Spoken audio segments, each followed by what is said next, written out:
The next thing on our agenda, we had a request for a support letter for I-70 and a part of a project that CDOT had pulled out of the project. We talked about this at our last meeting. The letter was sent to everybody as per our form for informed consent. The idea in informed consent is that if there's anybody who opposes it, it then goes to a general, so it goes back to this committee. So we did have opposition to the letter being sent in favor of the I-70 project. And so I would like to have a short discussion about it. We talked about this before. We've seen it online. We made 2 or 3 revisions, I think, to it to try to dial it in to get support from everyone. I still didn't achieve it. But with that, Greg, if you want to just give just a short synopsis of what we're looking for here, and then we'll take a quick vote and then okay. I may digress a little bit to a little bit of history and significantly, and we're going to talk also later about how to plan for mega projects.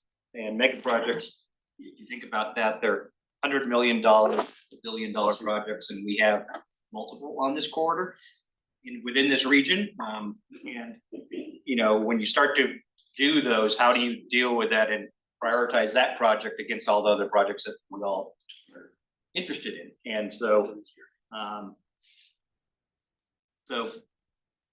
a little bit about I-70. I've been with the TPR since the very, very beginning. Very first TPR meeting I was here when we were trying to organize. So this is 30 plus years of TPR. And the history of that is, at that time we were still trying to finish Glenwood Canyon, and then the next big project for this region was Highway 82, and that took probably a good 10, 15 years, but many years of planning before that. I-70 projects kind of were put on hold because programmatic environmental impact statement was, hey, we can't figure out what we're going to do in I-70 until we really get through this bigger PEIS. That took 10 years of planning and finally had a record of decision in 2011. Okay, 2011, let's now move forward projects. You have to do an EA, you have to go through that process. So Vale Pass was identified, auxiliary lanes were identified. The EA was put into the planning process probably about 2014, 2016. I think we started to kick off maybe some EA work, trying to select some people, get through the EA. That's probably a 2 to 3 year process, get that approved. Okay, and then in between that, I-70 was also designated by, at that time, Congressional Congressman Polis as part of a high priority corridor highway project. What that does is also bring better money into the project, but somewhere from the national level, I-70 is designated as a high priority project. It was always a high priority project for the Intermountain TPR. It's always a high priority corridor for the rest of Region 3. And so when we started to implement things, there was an infra grant. Region 3 staff put that together, but it needed a match. To get that match, it took 3 TPRs and the Mesa County MPO to all support that. As their #1 project, they took, I think the time, Senate Bill 287 money, off the top, I might have that number off, 267, sorry about that. Off the top of money that they were going to distribute down to each TPR because it was that important to them. And so we had a phase 1 of the auxiliary lanes. There's 20 miles of auxiliary lanes on Vale Pass. We're talking about a project that is 5.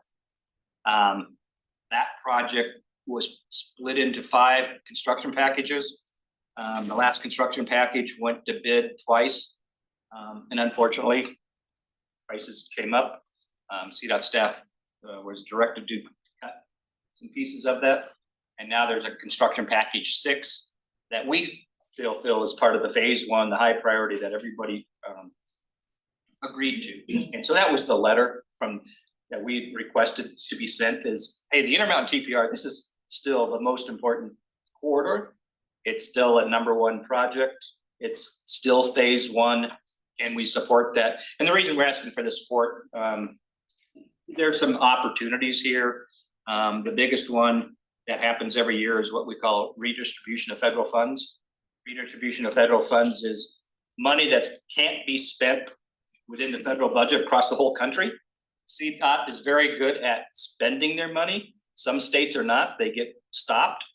And so then FHWA takes that money and goes, does anybody have an opportunity to spend additional money? CDOT, I think last year was unbelievable. It was like 160 million. That was a redistribution from money that came back to the state of Colorado, and then staff is able to put that to projects. That happens in this July to August timeframe because the end of the fiscal year is September 30th. So they have to commit to that money soon. And so that's the reason and the timing for the letter. I'll stop there, but it's not trying to circumvent the process or whatever. It's just trying to complete it. And I would hope that projects as significant, these mega projects, they take a long time. They take a long time. Most of the people in this room, I mean, there's very few that probably started this process when we started talking about these and are still here. And so we just need to stay committed to some of these projects. Okay. Any questions? The letter is in your packet. If you reference that. But if there are no questions, I would entertain a motion. I want to make a point though. My concern is that if we're taking money away from other projects for like a long period of time, I think reprioritizing Vail Pass to, like we have heard from CDOT in the past, to take advantage of those areas that are the worst. But what I don't want to have is money pulled for the next 5 or 6, 7, 8, 10 years just for this one project, because there are so many needs up and down the corridor. So that was where I raised some concerns that if we take money away from regional priorities towards this project, then we're pretty much, we don't even need to meet. I mean, it's gonna take away money for a long period of time. I don't know what that is. So that was my question is, what would that look like? In you know, I guess I'd look to Mark and things, but you know, I think even in our packet, Vail Pass is listed as 400 million. I don't, you know, we haven't spent 400 million up there. But 400 million won't finish Vail Pass, and that's why the other phases are gonna have to continue to compete. Can you speak to RPP? Sure.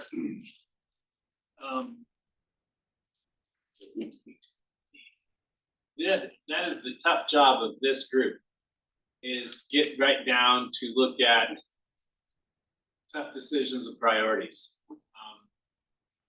When you have a whole bunch of projects out there, and it hurts me a little bit when you say not, in reality, the number of projects and the number of needs are outpacing our funding Always in a have. dramatic way.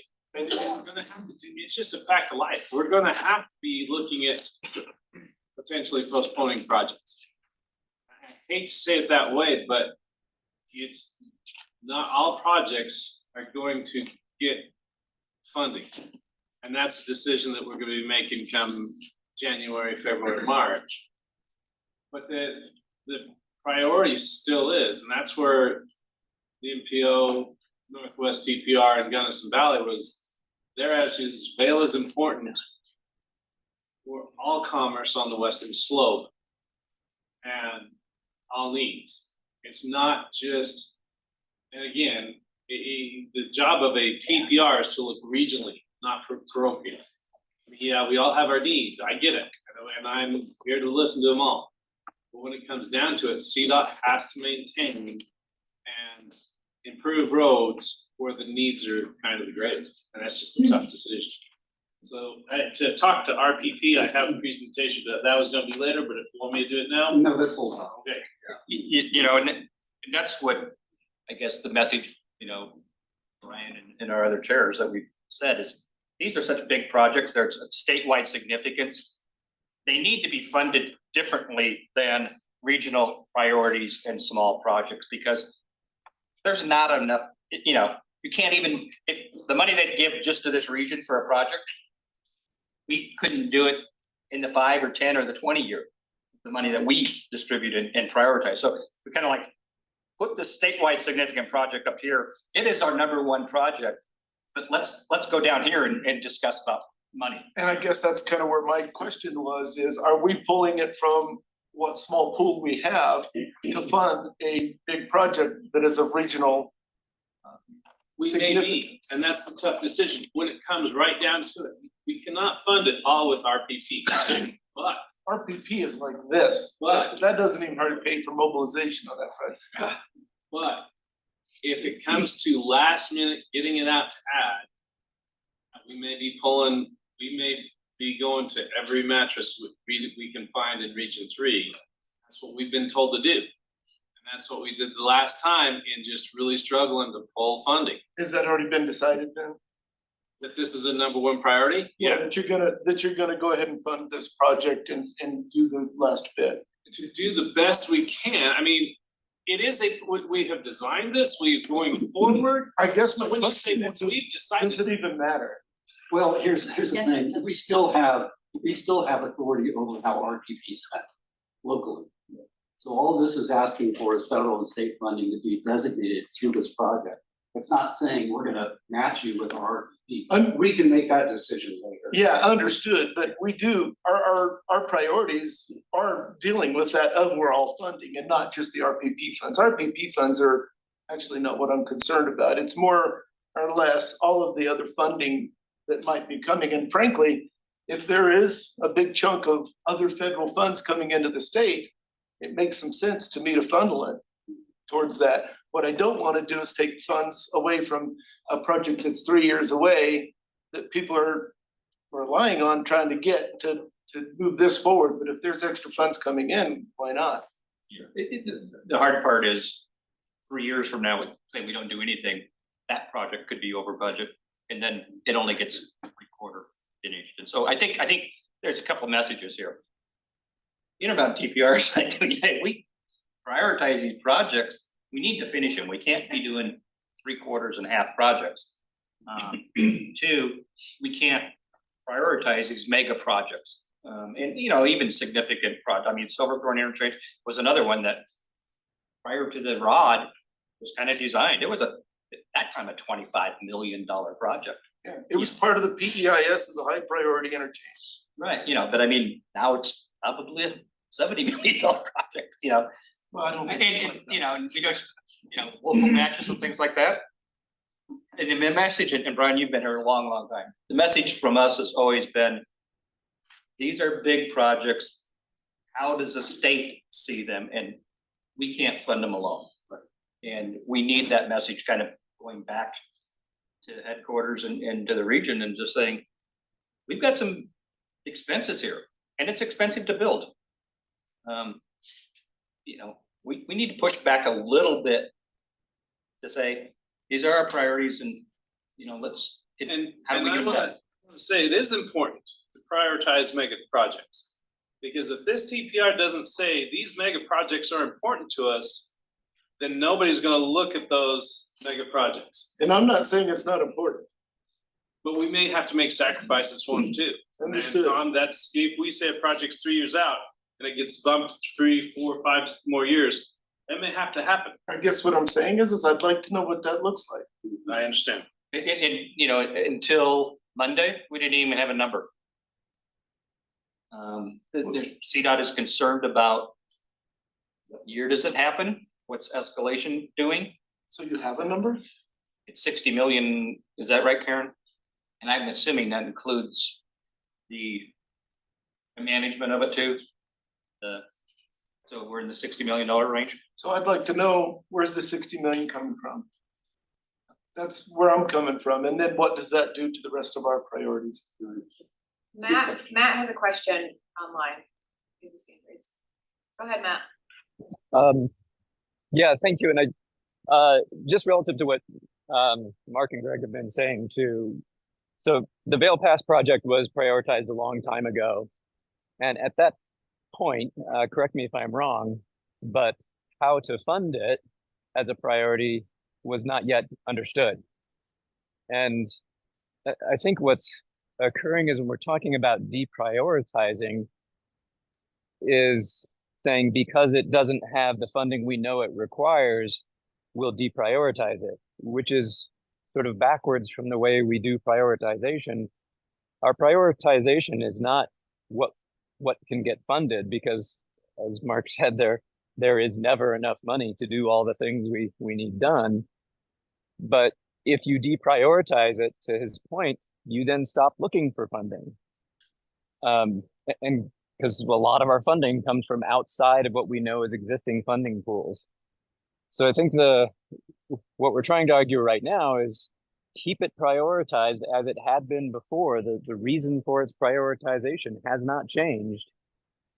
And simply keep looking for money. I don't think there's any doubt that anything on that prioritization list is competing with everything else for available funds. But to Mark's point, it's where do we spend our resources trying to manage that funding for projects. So the most important thing I believe for this is not to say if that's the top of the list, then it gets all funding. It's just to keep it prioritized as we always have, to make sure we are trying to find that really difficult funding. And here's the challenge, Tom, and I appreciate what you're saying. It's a good question. We're just not gonna be able to answer it. And if we could, if we were, this would probably be an easier discussion, but we're not.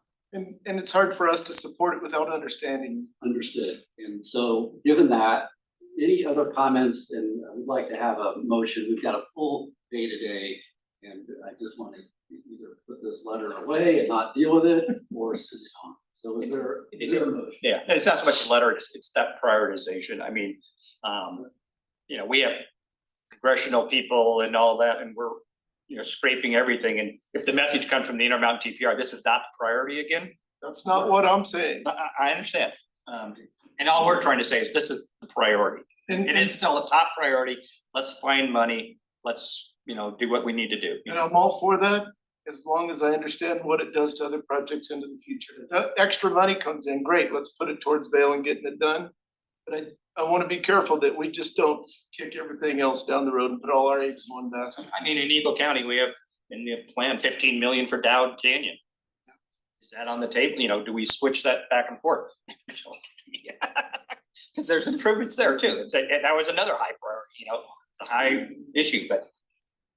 So if there is not a motion to approve, we'll move on, but if there's a motion, we will consider. I'll make a motion. Thank you, Greg. Is there a second? I'll second it, Frank. Thank you. And this is not. Any further discussions? Any questions? I'm just trying to think the best way to take the vote here. I think what I'd like to do is, Yeah. No, here we go.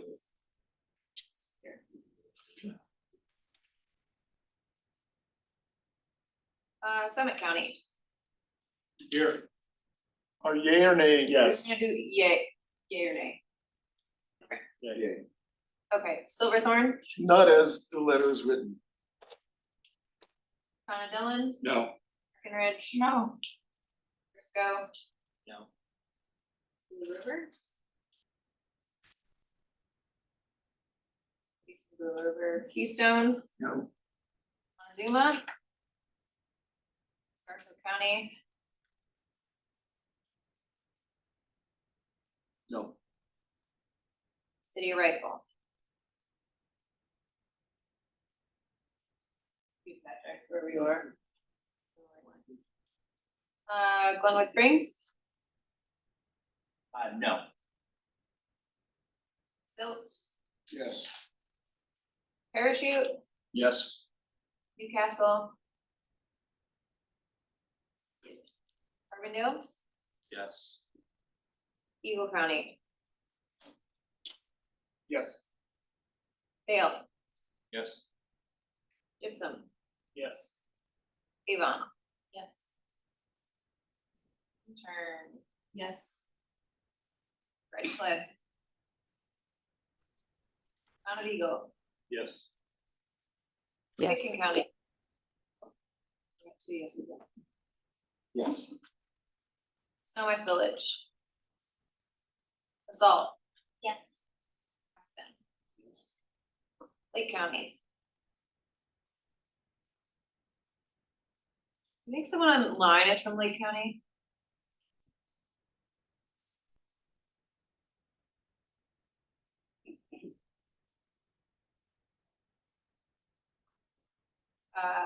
Leadville. Rafta. Yes. Yep. Eco. Or whatever your name is. Give me a team. Yes. Okay.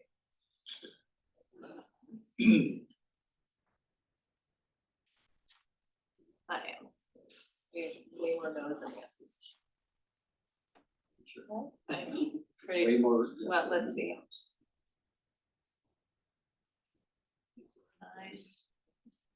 I know.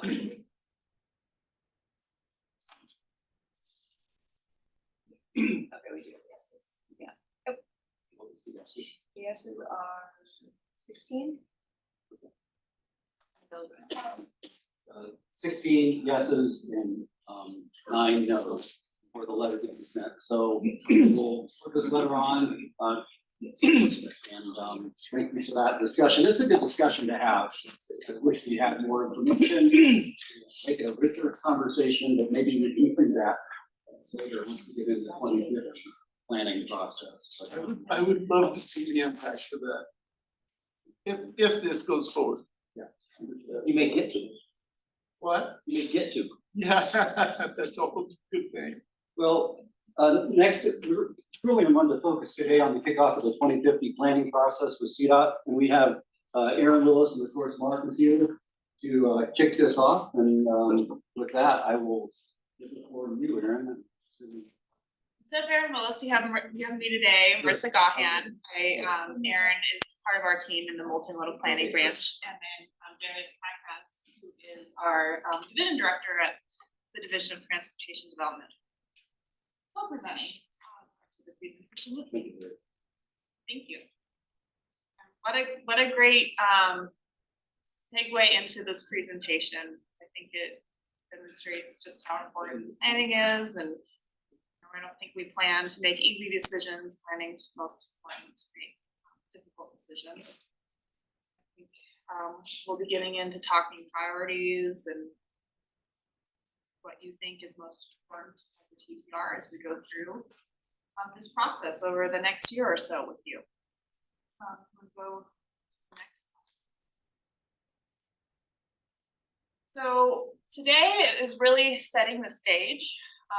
We're gonna talk with you about some data and demographics and hear from you what items that you think uniquely affect the Intermountain region, how we might plan to address those in transportation now and into the future. Begin setting the stage for an update of our 10-year plan in the next year and a half.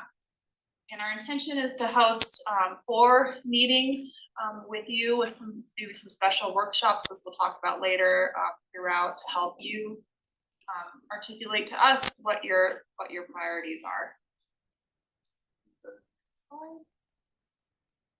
So what we need from you today, want your input on changes in growth and trends that will influence transportation, especially focusing on things that might have changed since you adopted your last regional transportation plan about 5 years ago now.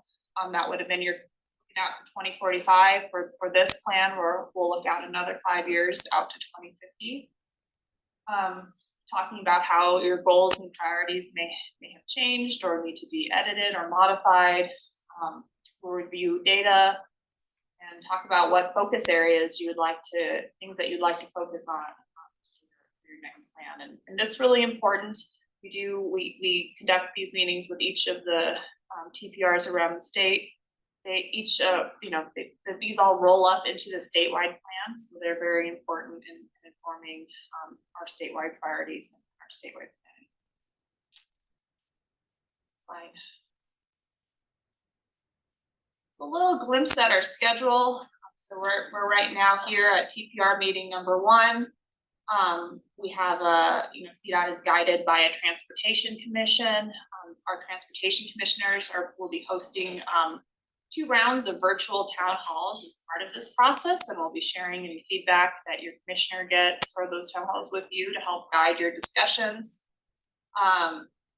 We'll also be hosting our FHWA Central Federal Lands. I don't know if anyone was involved in the workshops that Elijah Henley was with FHWA Central Federal Lands had with this TPR last time, but just a really good nexus in looking at those highways that are on federal lands, how we might leverage funding and maximize partnerships there. So that might be a workshop that they'll be reaching out to schedule with you that will inform this planning process.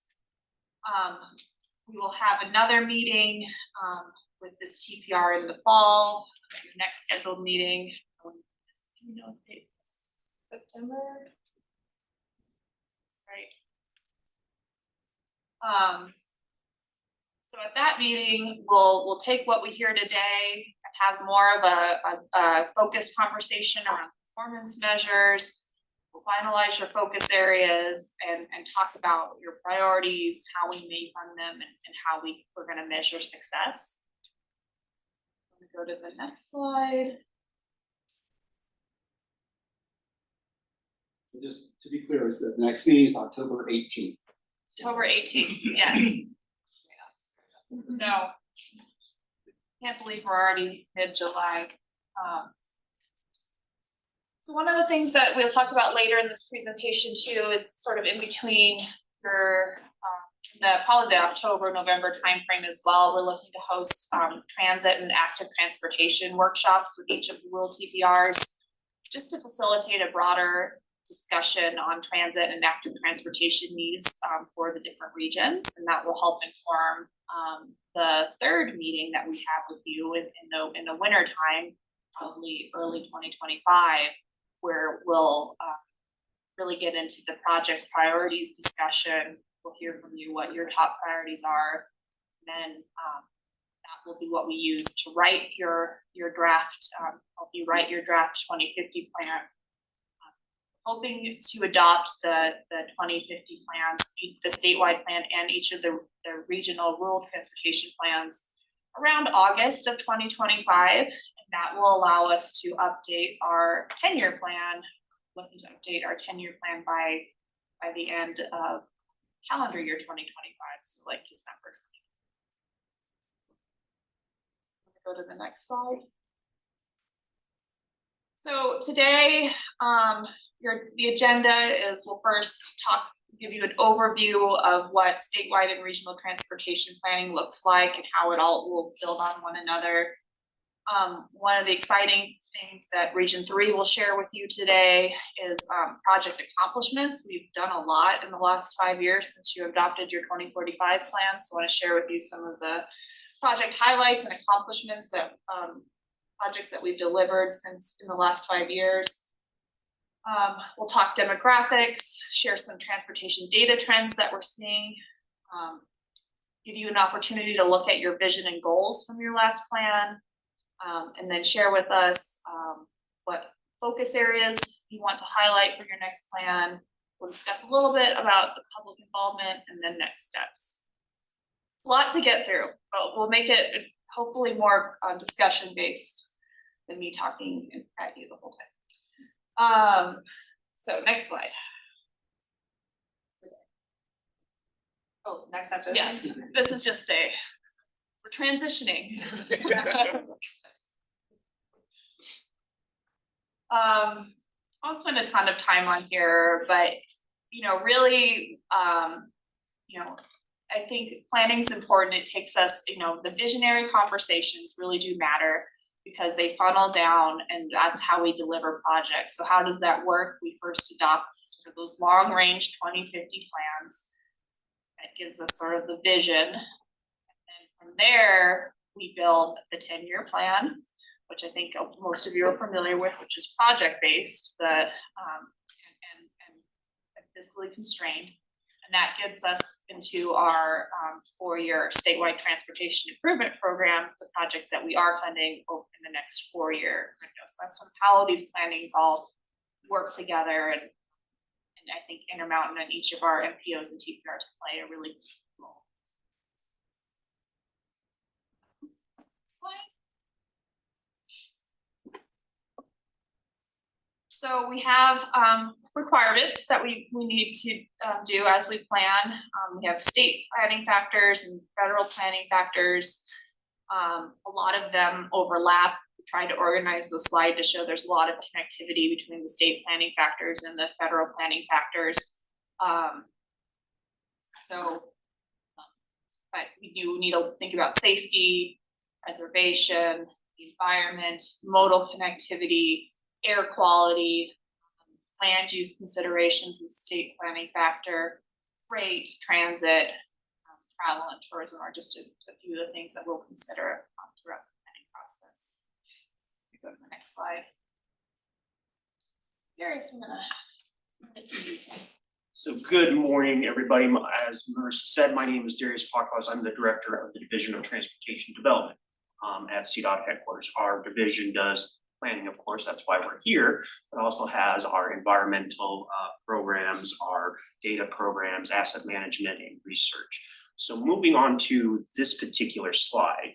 This particular slide is the discussion the Transportation Commission is having about the goals for the next planning cycle. So what do we want to see at the end of the 10-year plan? What do we want to see over the next 20 years? Conversations are still happening. There was a good, robust conversation with the commission yesterday. Anticipate over the next couple of months that this will be finalized, and this will set the stage on overall statewide, what are the top priorities. And these three have risen to the top based on conversations looking at statewide. Safety, which includes safety for not only the traveling public who use vehicles, but for vulnerable road users, maintaining our roadways, so fixing the roadways and fixing what we have on our system and making sure that we are identifying the poor sections of roadways and fixing those. And then sustainably increasing transportation choice, so looking at ways we can increase the amount of choices for transportation that goes beyond the single occupancy vehicle. Each of these areas has a couple of different performance measures where we'll see if we're making progress with the investment decisions, and that is presented on an annual basis to the commission and is publicly available on our website. So over the next month, maybe 2 months, we'll have that finalized by the commission, and that will kind of lay the groundwork for the overall statewide plan. When we have the conversations with this particular region, knowing that there may be certain regional elements and certain regional priorities that may rise to the top that probably would fit into one of these three category areas. There may be a priority that may not fit into this into your regional priorities. And that's why we're having these conversations throughout there. So we can take a look at your plan, find your priorities, find your focus areas on here, and they may align with it.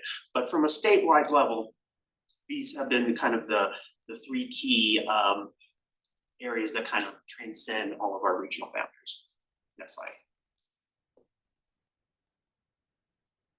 And this slide here, I apologize, it's a little hard to read, but this is just how we got to these goal areas. So safety, we have seen the number of fatalities and serious injuries on the roadway increase. We have seen, in particular, pedestrians being a disproportionately impacted piece of that throughout the state. And that is why the safety goal area is continuing on into our cycle. Additionally, with fixing our roadways, we know that our interstate system, there's work to be done to make sure that we address the 4 areas of the interstate and all of the roads throughout the state. It's not only with the actual data where we go out and have get the actual data that tells us that some sections are not in great condition, but we hear it anecdotally as well.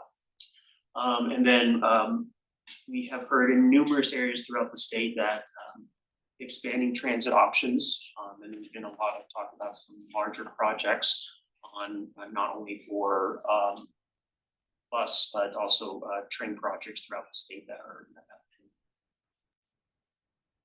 And then the final piece is reducing greenhouse gas emissions from the transportation sector. There is statute required emissions economy-wide, and it is there is a roadmap to kind of show what in the near term the state can do to reduce greenhouse gas emissions from the transportation sector, and also to mention we have required emissions as part of our planning process. Our plans must show the statewide transportation plan, the 10-year plan must show a reduction in emissions over the next 10 to 20 years. I think that's all for me, right? Next slide.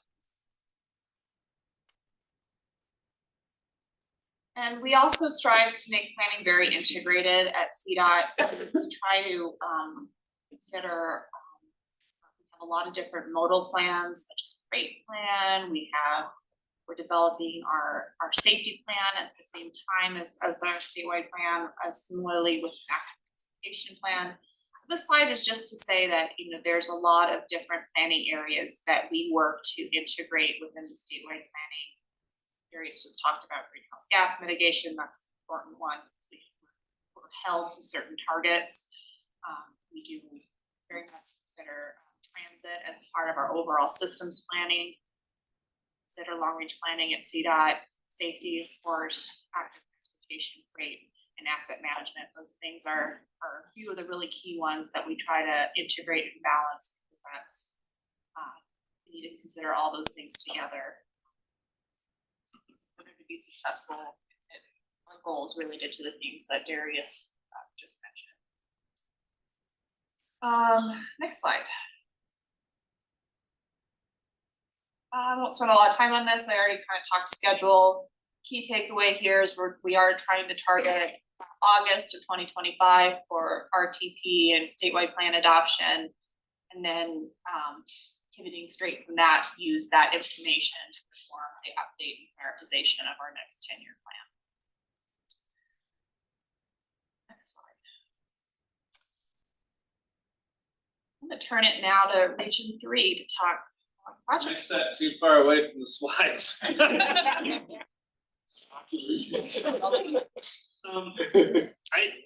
I'm hoping everybody can see these. I'm not just taking time to go through each individual project.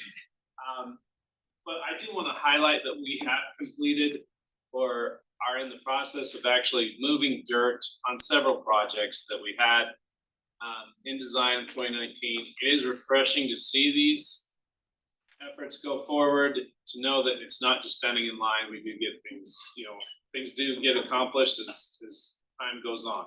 So on this, there's not too many really I'm seeing here that really are highlighted, but we are moving forward, moving the ball forward on several projects. Again, the map, next one. In addition to the capital construction, a lot of money was put to rural paving projects. Now, these are very close into, well, no, the Lake County one is definitely in the IMTPR. Good job on that one, got 300, which probably wouldn't have seen money for a while. Leadville South, we've got work on. The Douglas path, that's kind of right on the border, and I know Garco just loves 139. They think about it all the time, as they should. So just the IMTPR. We're gonna come back to 139 because we all love 139. Transit, I don't know if DTR is here, they want to speak to any of the projects. He's running late. Angie Hayner, are you? She's online. We talked a little bit, do you want to talk about, well, actually, I'm gonna have Raph to talk about the projects that they have here real quick. Do you want to visit about them?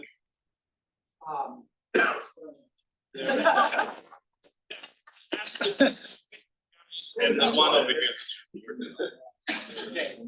Garfield. Yeah, quick update on Glenwood Maintenance Facility phases 3 and 7. That project will be finished, will be completed October 8th. And the next on our radar screen, now that we have that one springs maintenance facility, will be the Aspen maintenance facility. Okay. So we just keep on improving, and expanding those facilities. You bet. I visited with Angie about Frisco. It is not complete. There was that error on that. And I don't know if Frisco is here, if Angie wants to comment, but yeah, it's not complete as far as we know, but they are working on it. They are moving dirt. Next slide then.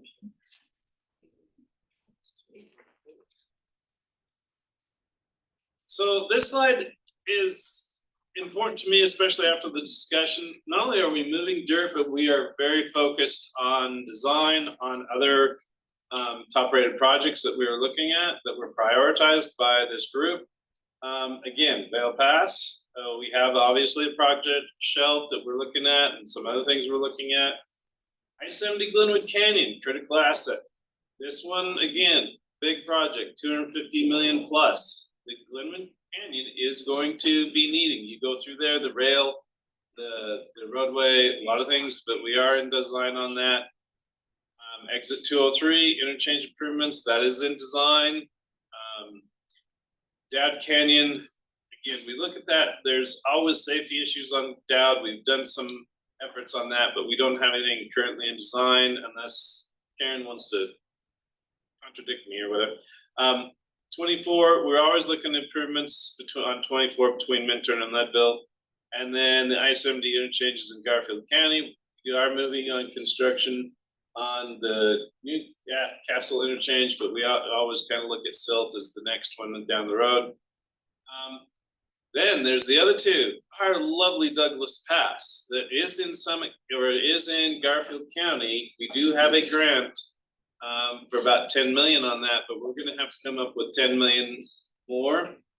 It's a flat grant, so about 27, 28. And I will be visiting a lot more about that as we talk in January, February timeframe. And then Rifle North, these are safety projects that 139 and Rifle North, they're very serious safety projects that we have in design on those. So that's where we're going right now with the funding that we have. With regard to Dowd, I mean, that's another one. We did a feasibility study. The next step should be a tier 2 EA.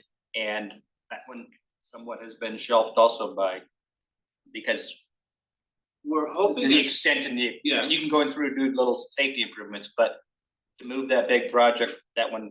And it is a safety issue, it really is, and we highlight safety, we prioritize safety. Right now, we've done, I think, the variable speed signage through there, and we're hoping that calms things till we get along those lines.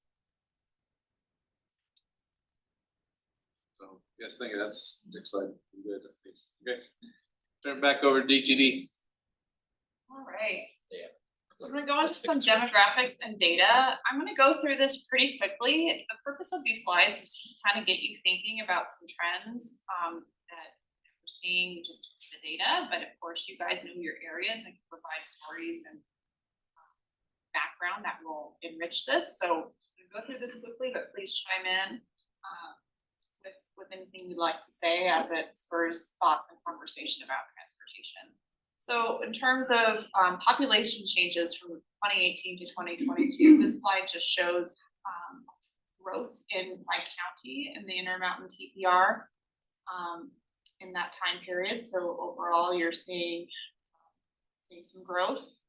You want to compare yourselves, the TPR line as a TPR, you grew about 2.5%, a little bit less than the statewide average, but still growth.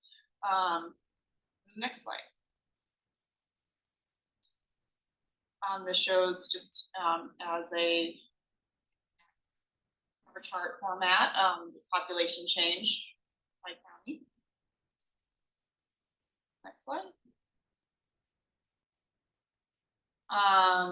Employment, this shows jobs, change in jobs from 2018 to 2022. And overall, some slight growth. Slide. This shows median income by county. slide.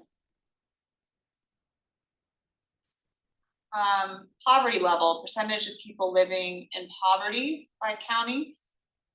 So overall, a little bit less than the statewide average, but take a look at that. Median age by county, consistent with statewide. A lot of old people in Pitkin County. This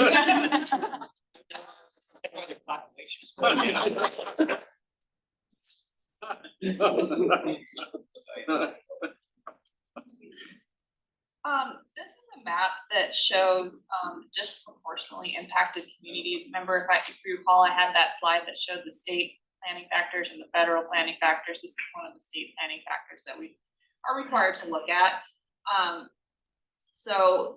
A disproportionately impacted community means that it meets one or more of the criteria that we have on that slide. So it means that 40% or more of the population is below 200% of the federal poverty level, or 50% or more of households spend more than 30% of household income on housing, and or 40% or more population identifies as people of color. 20% or more population is linguistically isolated.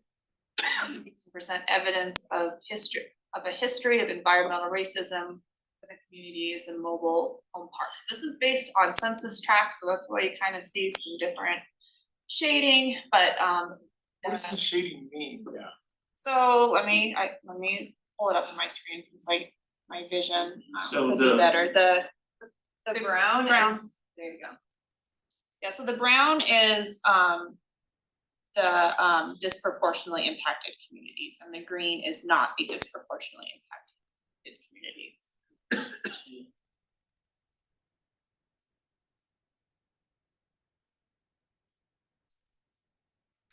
Next slide.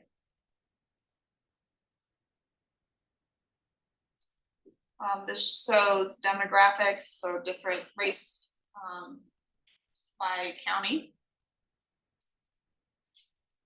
Next slide. This shows language, the percentage of non-English languages spoken at home. So you guys have it's like certain counties higher than the statewide average in terms of percentage of the population that speaks Spanish. Especially for Eagle, Garfield. Next slide. I'm gonna get more into the data. This map shows where we had fatalities and serious injuries from 2018 to 2022 on the state system. Can you just highlight the Iowans, because we can't read that? I would say the takeaway from this one is there's a lot of them. We're seeing a lot of an increase in fatalities and serious injuries.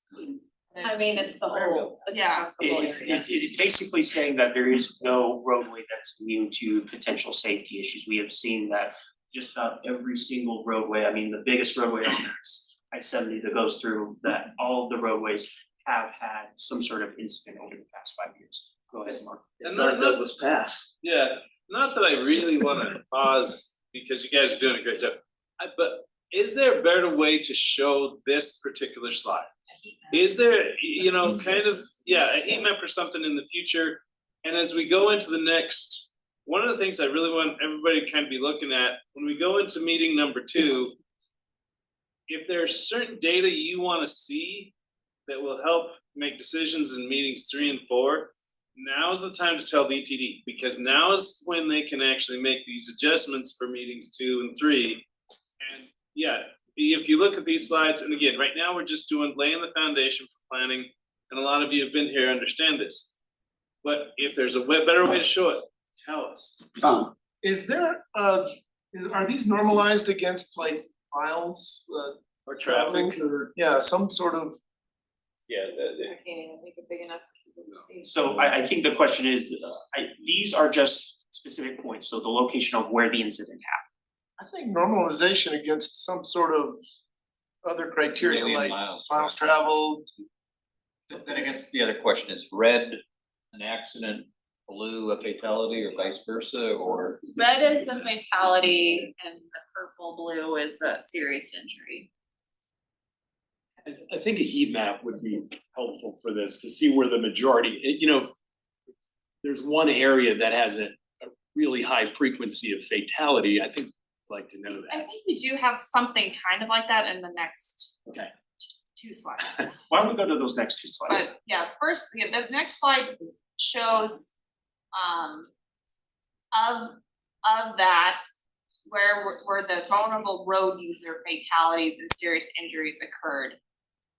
So a vulnerable road user is defined as people walking, riding bicycles, scooters, non-motorized things like, scooters or skateboard, or people using personal mobility devices, walkers, wheelchairs. Does not include motorcycles.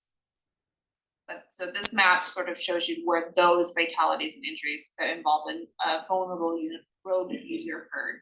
And then the next slide. Do they have to have an accident with the vehicle, or could they have an accident?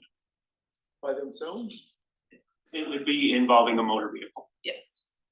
So if you have other accidents, Usually those, I'm being very general here, Right. usually those aren't as severe as what it is with a motor vehicle. lack of a walking area and I fall off the retaining wall or something, I mean, it seems like you need to. If there's other accidents, I don't know how they're collected. That's an interesting piece on there. I'm not sure how that would collect, but I don't think if it is like a piece of infrastructure falls into it, I don't think that's captured in this data. But I think where you're going is lack of, Safe walking distance and I fall off. yeah. I mean, we've had one fall into a culvert next to a creek, but it's on a state highway and because there's lack of walking and safe walking area. And Yeah, it doesn't have a safe travel area for a Right. pedestrian or bike or. And as we go through the data and take a look at it, those are some of the conclusions that can come to help inform what types of projects you would want to prioritize in your RTP. So this map may provide a little bit more what you were looking for. It shows crashes per vehicle mile traveled. And it's all crashes. So the previous two slides showed the level 4 and level 5 crashes on this that were severe. This is showing all vehicle crashes, and even including the minor crashes.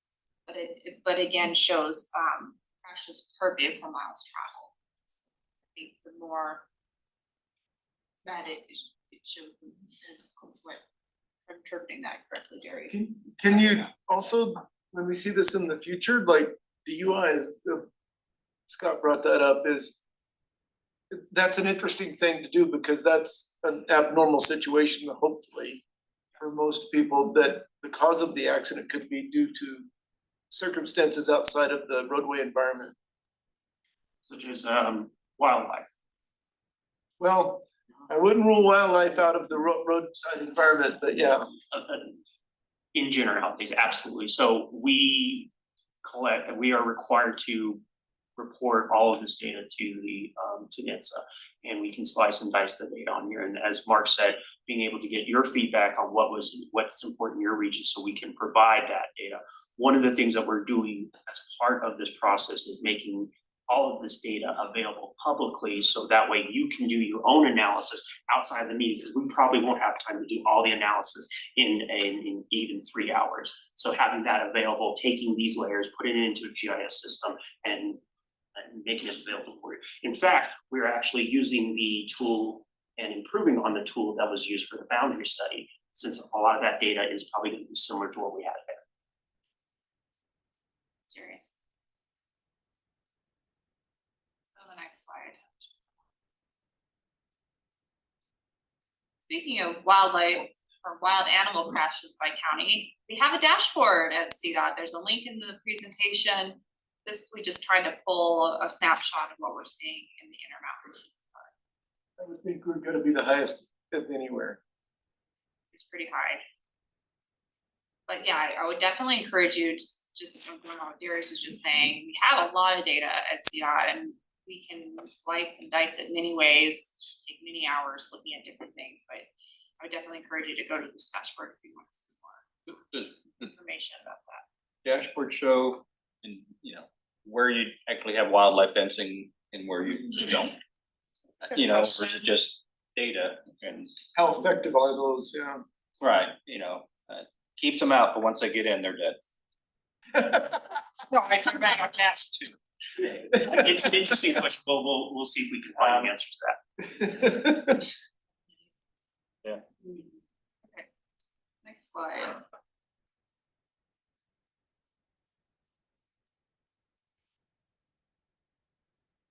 Okay, we should. No, I know this one's good. Okay, thank you. So the last slide sort of talked safety, some safety data at a high level. We're gonna shift to talk about what we're seeing in terms of asset management. This slide shows the drivability life of our highways. I apologize, I don't have the colors memorized and I can't see this. So the green shows high drivability life, yellow moderate, and red low. So Couple of caveats. What's the definition of drivability life? So it's the remaining, based off of, it's an internal measure CDOT developed in 2013 to determine how many years of remaining of drivability life that they have on there. So the higher the number, the more years remaining of it, so. And what are the breakpoints? May ask to phone a friend if somebody knows, because I don't know. I think it's about pavement condition. Where do you deem it high? Yeah, where are they? I think it's pavement condition. It is, How long okay, so pavement's gonna last. seven to 10, Okay. 4 or 5 to 7, and then below. But at a certain level, and again, this is why we did so much on the rural resurfacing program, because at a certain point, we just kind of let the pavement go because it's too expensive to do until we really go do a full depth. Well, what was it, about 15 years ago, CDOT made the determination that they were going to ramp up the pavement maintenance because they didn't want to let them get that far and found it to be more effective to do more routine overlays rather than full rebuild and regular. And a match. And there's the other term is I was trying to remember, there's a certain amount of match that we could put to roads at a point that's federal, and again, these are all criteria based fund, asset based funds, and I'll get into that in a short presentation afterwards. So when we're taking a look at it, the planning process, we have just a very brief, we have an asset management project that's program that's based off of a model that says, based off of your mix statewide, this is what the project should be doing. And the match is, we want to match 80% of that and leave some flexibility where it needs to be. When we have our 10-year plan, our strategic funds, we can take a look at stuff like this and be able to identify, well, where can we help get us over the hump? So we have a lot of these red areas where we have low drivability life. Are those projects that this region wants to prioritize in order to bring the condition up to a level and increase the life of that asset. One last thing with this slide is it's very small, but we do want to mention that we use the best data available. However, it does take some time for the data to be ready for publication, oftentimes a year to 2 years. So it does say, I think, 2022 on here. So there may be projects that are happening now that is taking care of some of these items, but may not be reflected because we still, every year we go around, drive the state, find the condition, and then update the data. Yeah. Some data that you guys presented several meetings ago, utilized, somehow used cell phone tracking. And it was a map that showed, where the destinations were and what roadway parts were utilized the most. And I thought that was some pretty interesting data. And that is, I think that's on our list to incorporate into our overall Strava data package. So yes, we don't have that today because this is just a quick snapshot to help set the stage, but that's one of the things we're taking a look at. I was gonna say drivability life, I think of Vale Pass, Eisenhower, any of the passes that have chains on them. That ought to be continually read. You should never take that out of red. It doesn't take but about 3 to 5 years for them to turn into a need for an overlay again. I mean, it's just so hard on the road. I mean, when I say that, I'm not being facetious. I'm being dead serious. You just see it deteriorate so quick. This is my first meeting, so forgive me if I'm going over something that you guys already sort of baked in, but seeing this for the first time, Summit County, 30,000 residents, doesn't tell the story that our part of the White River National Forest sees 9 million visitors. I know it's similar in the other counties. That demographic analysis doesn't really tell you why our roads are as bad as they are. And somehow that needs to be the story. So cell phone data or something else that shows how many people that travel on our roads compared to how many people live there is really the critical piece of information. And So one of the pieces of data, and I found this out by asking, and I know we can get it, is we can do seasonal ADTs. So, and I did this for a grant one time, and it is amazing to see, and it was on US 50, it went from 3,000 ADT during the winter to 9,000 ADT, and I know that's not much for you guys, but for 50, it's big, trust me. But it went to 9,000 during the summer months with the recreation and with the tourism and people moving up through. So it would be good, that's one map I would like to see, is to show the changes between because I know Eisenhower tracks the traffic, and they'll hit 50,000 cars, well, not 50, but 40,000 cars through Eisenhower in the summer months. There's traffic in the summer is much higher than. Absolutely appreciate the suggestion, and the other thing that we can add on to that is usage with freight usage, especially this quarter will have those trucks have a greater impact on the roadway than your normal vehicles. But see, that's where the phone data, I think, is a little more granular, because it really truly shows what roadways people are using and where they're ending up. What is the destination? Yes, exactly. But we have AADT on every, I think it's 1/10 of a mile, so don't hold it if it's a little bit longer, but we have it for a good granular data set of the entire state highway system. Does CDOT use environmental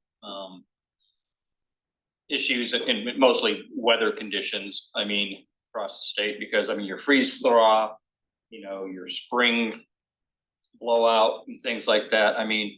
Do they look at that based on elevation or anything like that under pavement management? Because that has a significant impact on our pavement life, and I think, it's reality. The high areas have to take, much more work than.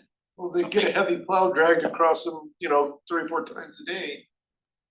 But I just don't know if that's another, because one is, this is our life.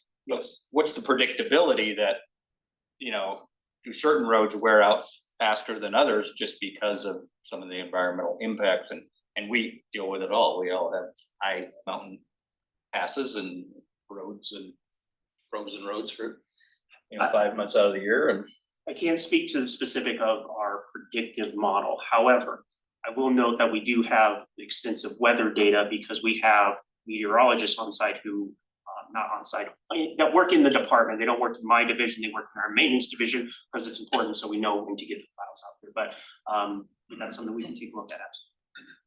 Another question is, and it goes to Eric, which is, does CDOT have the amount of pillows, beds that reside in each of the counties or the local jurisdictions?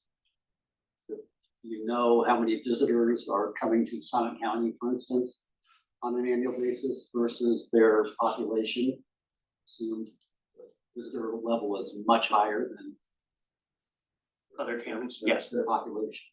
It's an interesting question. We can take a look at that. I'm wondering if some of our population data comes from the Colorado Demographer's Office, if they can provide that type of data, if that is important for this region to.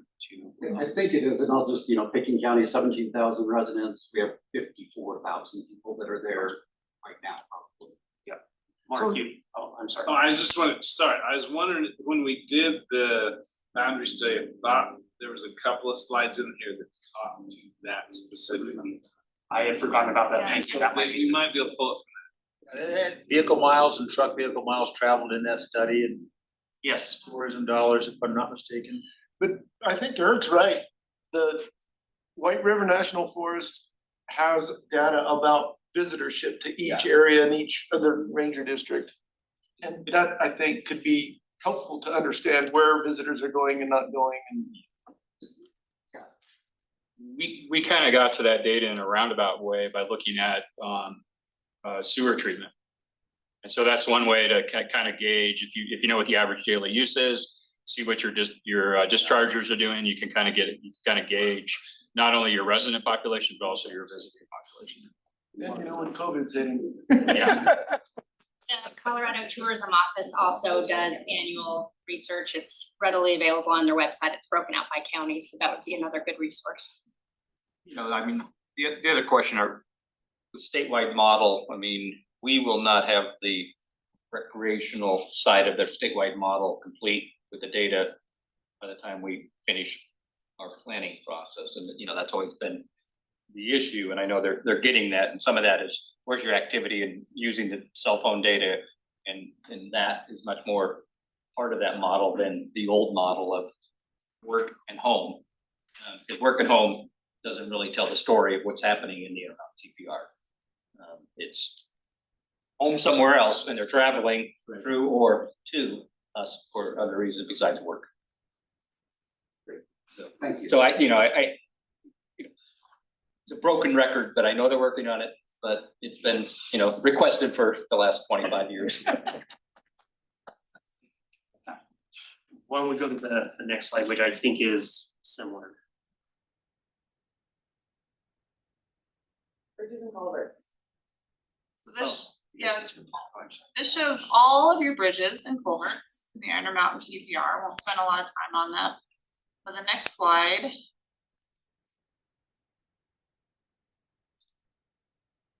This shows you the bridges that are in poor condition.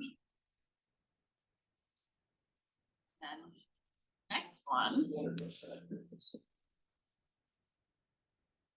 is culverts in poor condition. Oh, I don't believe that. Maybe that, again, sometimes there's. Let me provide some context on the culvert piece. These are culverts that have an opening greater than 4 feet. Those are the ones that are considered as part of our culvert asset management program. So knowing that the issues that have happened in the past couple of years, those culverts aren't considered as part of that data piece. I think that's a little bit harder data piece for us to get to. But we will see with our maintenance to see how we can access that, knowing that that's I'm assuming it's a major issue here, but feel free to take this. This doesn't seem to jive with Jason Smith. I think he did a presentation on critical culverts and it was I don't know, 750 just in the top We took area. that, yeah, It was we a took huge that out number. to each of the counties. And this doesn't seem to We've jive. got a bunch of funding to kind of get to some and out of the. Alright, this is only saying there's 2 poor culverts in the whole Intermountain TPR. And they're probably all in the 3 foot or smaller range. Well, I'm not, I thought there was quite a few big ones. Yeah, and we can look at this a little bit. But yeah, that data just seemed like it was in Nellis County meetings, huge. I know, it made my jaw drop. I was like, holy crap, we better shut down the roads right now. Yeah, culverts is an interesting topic because they rate them differently, or there's different categories depending on the size. So if the size is greater than 20 feet, it is considered a major structure and it goes into the bridge category. So. Yes. Could we back up a slide? I'm curious about the bridge stuff and how the new Bridge Enterprise Fund is impacting taking care of this problem. So a lot of the Bridge Enterprise funds Bridge Enterprise usually had previously only been 4 bridges. They can expand that now to other types of bridges. But looking at what's already in the current 10-year plan, Bridge Enterprise funds are being used to help fund those projects that are affecting bridge projects throughout the state. So they expanded that to also allow tunnels. So Yes, does that come with a lot more money or is now Yes, it tunnels does. competing with the bridges? No, it does come with more money because the Bridge and Tunnel Enterprise gets a part of, I believe it's the retail delivery fee that was passed with Senate Bill 260. In fact, I think they're trying to bond to bring some of that money forward and take care of our issues. And the Eisenhower is considered outside our TPR. It's in Region 1 and Let Region 1 worry about it. Well, but it's a, you know, it's a high priority of making sure it works also. Well, there's a whole big thing on the tunnel, yeah. Yeah, we'll get maybe some more clarity on that culverts way, yeah.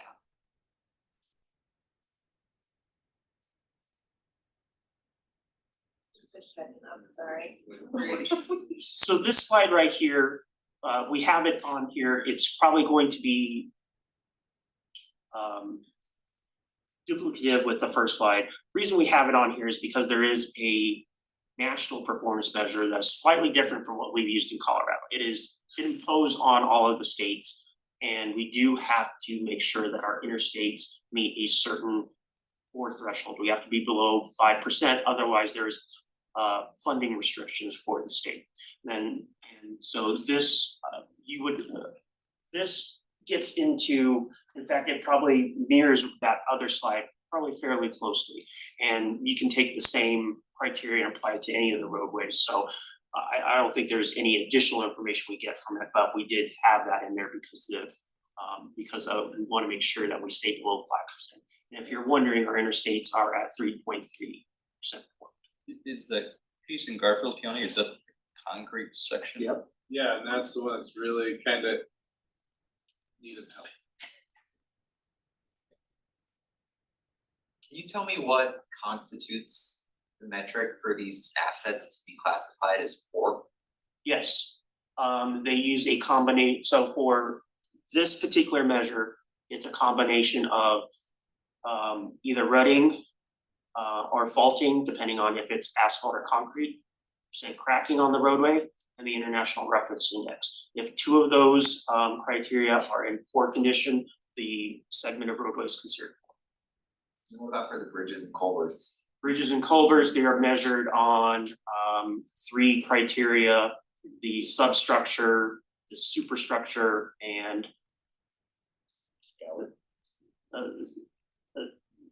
not quite, I'm forgetting the third one. So they have a rating on there from 1 to 9. And if it is any of those 3 categories is rated at 4, which I think it's like 0 to 3, it's considered a poor bridge.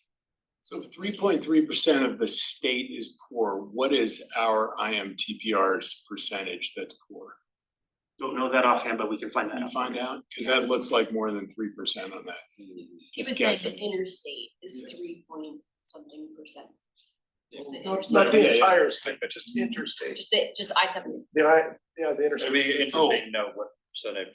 I'm just curious what our region is compared to the rest of the state. I have a comment. Is there any way you could include like a glossary of these legend terms, like definitions? It seems like interpretation is gonna be off the charts with a lot of this. Absolutely, Thank you. including answer this gentleman's questions as well. Yeah, for sure.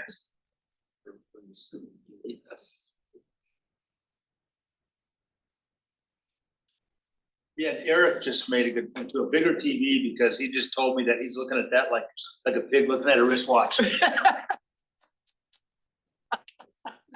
can't tell time. So, small tables in the middle of the.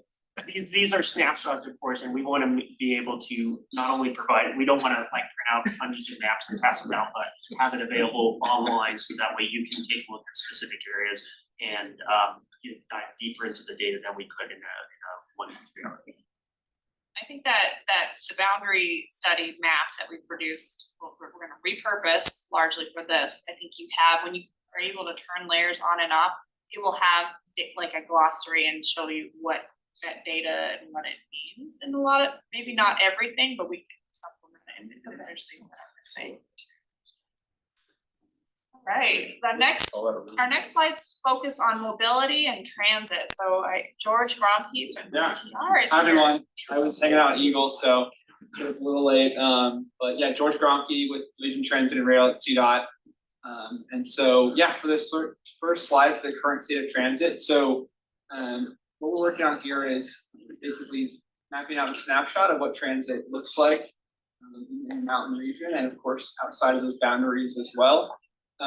So it's kind of a little difficult to see from back here for some of you, I'm sure, but the Yellow is our local fixed route, and then we have bus staying on there as well as Amtrak. And we're also working on mapping out demand response for the Intermountain as well. That's just a piece to just better evaluate and look at what the current state of transit looks like. And a component of this that I should mention is something that DTR is working on currently, which is the transit connection study. And this is gonna go over basically look at gaps in the existing network and identify opportunities, especially with our state-supported services where there's opportunities to better integrate with local, regional, intercity partners and identify how to improve the connection of the statewide transit network. But as you go through this map, and I'm sure these slides will be available, if you have any feedback or there's updates to existing transit systems or networks on this, we have a link here for feedback, and we'd love to get your feedback on that. Quite simply, I-70 has a lot of duplicative uses there, so I think in these maps, showing those overlapping uses a little more effectively would be helpful for. Yeah, and that's a great point. And another thing too, I think is, of course, frequency services, and yeah, we've been working on mapping as well. And so, like, I think when we talk about, bus staying, main line, of course, along this corridor, but Outrider as well. Some of those things are different when you look at a map like this, and it provides like these different, this kind of spread of transit. But when you look at how often the services are running, and kind of the temporal gaps in transit is something that we're definitely working than just those kind of geographical pieces on a map. So well noted. Thank you. Then bus staying is intended to capture Pegasus as well and Outrider and all that, just under that one category. Yeah. For this one, yeah, we've put Pegasus as well into this category, but on our other maps we do Outrider kind of spread out differently. So It'd be good to see how far Pegasus goes and where are those gaps with Outrider. Yeah. So you understand where you might need to make some connections. I guess the other piece is we also have an abandoned rail line, but it's still a rail line in 2 of our counties, and I think it would be important to show that. Okay. That's a transportation corridor. Not yet.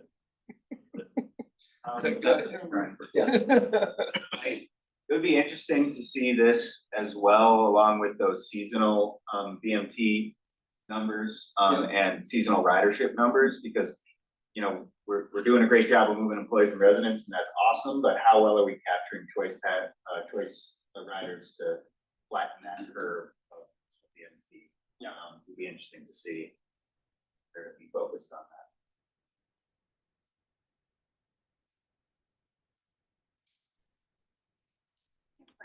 Yeah. I actually have a couple questions.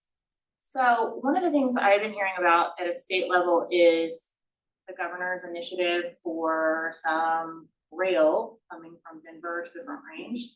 I want to know, where does that fall in the list of priorities over traditional transit improvements like bus for this region? I think so there is the Mountain Rail and there is the Front Range Passenger Rail as projects that are coming up. I don't know if I would answer that question specifically. I know, a lot of our emphasis like on what we're working on, especially around the transit connection study I mentioned, is around bus. And better connecting those networks. And so there is an emphasis on that. But I'd have to get back to you on exactly where those priorities lie. But we continue to, at the state level, move busing and the busing family services forward, and trying to really build out that network and connect to the state. Can I add on there that recently the legislature passed 2 huge funding bills. The one for oil and gas, that money goes to one of the enterprises, the Clean Transit Enterprise, and then a fee on rental car vehicles that goes to the Colorado Transportation Investment Office, another enterprise, specifically to focus on transit needs. So you will see a lot more money available for transit needs throughout the state, whether it's traditional bus services and for rail services on there. Now, they are initiatives that are in here, the Front Range Passenger Rail District, as far as what is on the priority list, like 1, 2, that's something that George can come back on there. But I did want to note that there is a lot more funding out there for transit needs throughout the state. So when can the rural systems expect that funding to be let? You know? That is still up in the air, since some of that funding will not be collected until 2026. And those enterprises do need to set up the mechanism in order for, how does that distributed? Are they grants, are they distributed by, what's the formula for it? So those conversations are happening right now and have just started since the bills were just passed.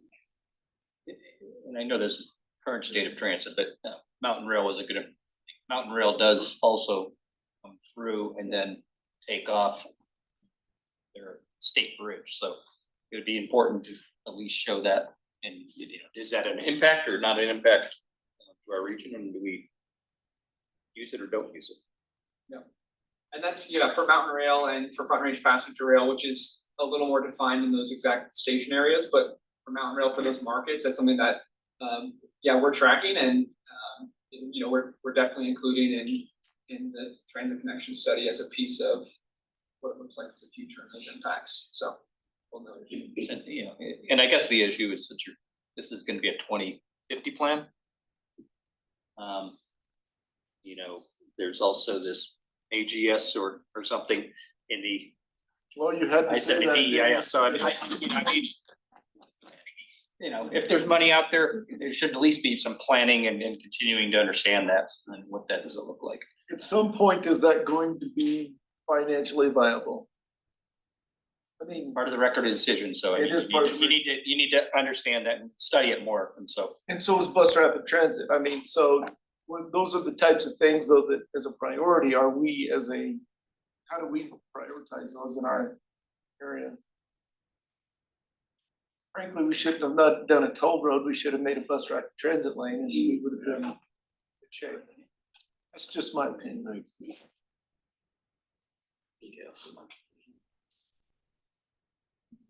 Yeah, like I said here, so there is, this was great feedback and we really appreciate this. So, for seasonal services and for EMT and those different elements, that I think help to show the current state of transit. So if you have any additional feedback, please.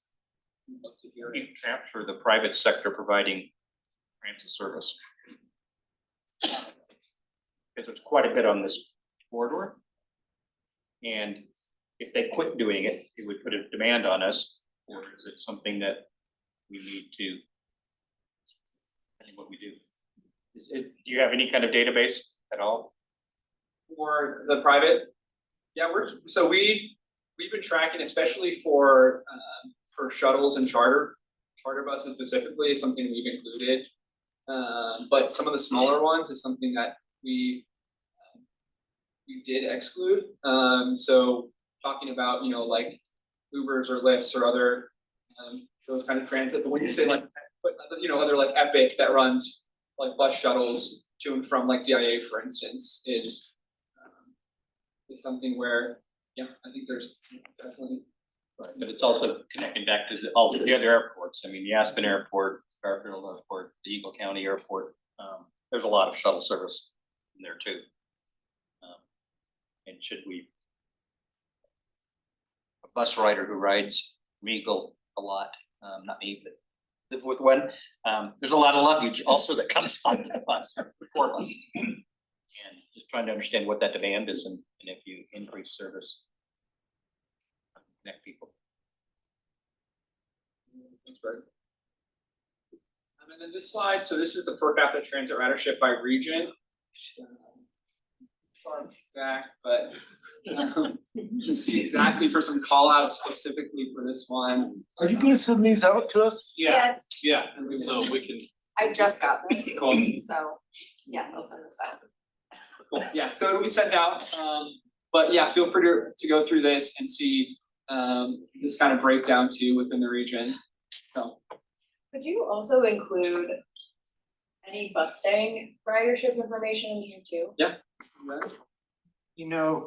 Keystone, our transit service is provided by the resort. That doesn't show up in there, but it's definitely a large number who are taking. And that's some of that private sector, because Copper also doesn't Yeah. show up, Beaver Creek doesn't show up. In addition to all those shuttles, so.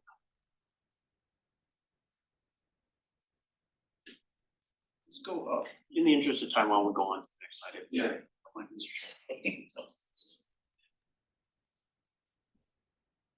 There's just delays between what Dana does. There you go. Alright, so we made it through all the data and appreciate the feedback on what else we can provide to help tell that story through data.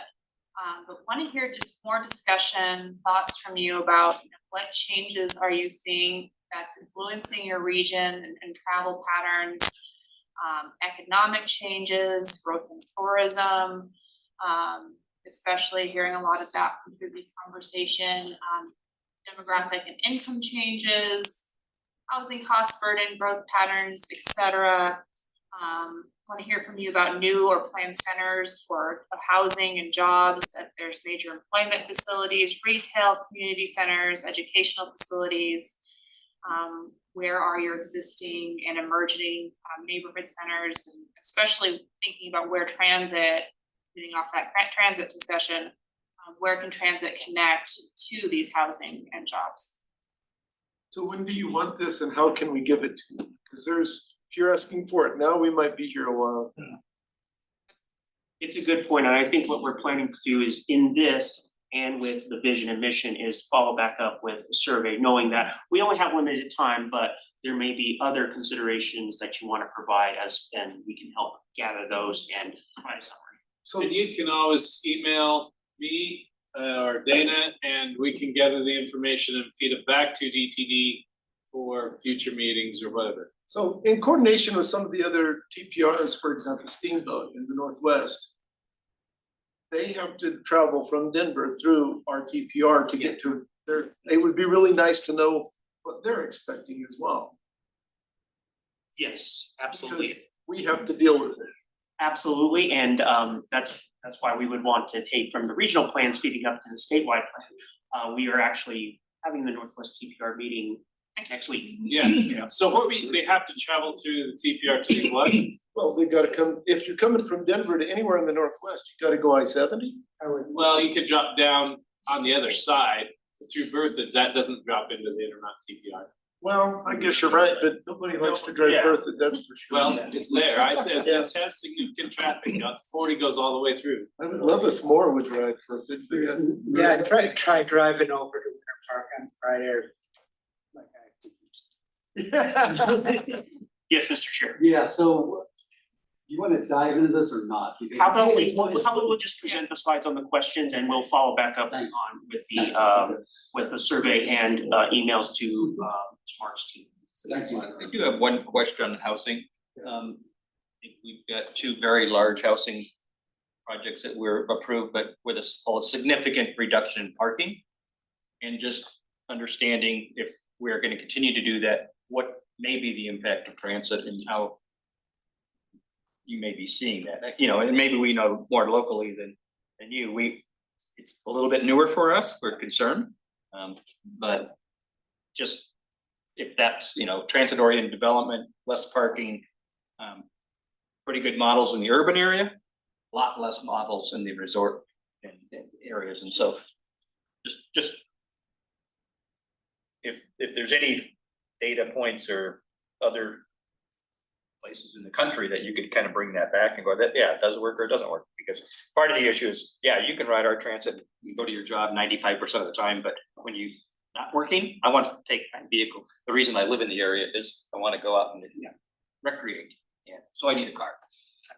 Okay. So won't spend a ton of time on these, but what you see on the screen now, which you can read once we get these slides out to you, but you created a vision. The next slide has your goals for implementing this vision. And you know, I think we could spend all day wordsmithing and maybe changing some of these words and some of your goals around, but instead I think what we'll do is we'll put this all in that survey and you can give us your feedback on if you still think the vision resonates or if you want to make any changes to your goals. Especially if anything has changed for the past, because this is a kind of a wall of text You have a here. lot of goals, But especially what has changed since the last time we came out here and had a talk about the statewide plan. So 5 years, it seemed like it flew by, but it is a long time and things have changed from where we started at the beginning, when we did that previously. The state's greenhouse gas. I mean, that's one thing that has changed. Absolutely. The greenhouse gas goals that the state has set, especially related to transportation. We're not an MPO, but we're just kind of lumped in the whole state. Correct. But when you look at volume of traffic, we probably have a bigger impact than population and things like that. And should that, it would be good to understand.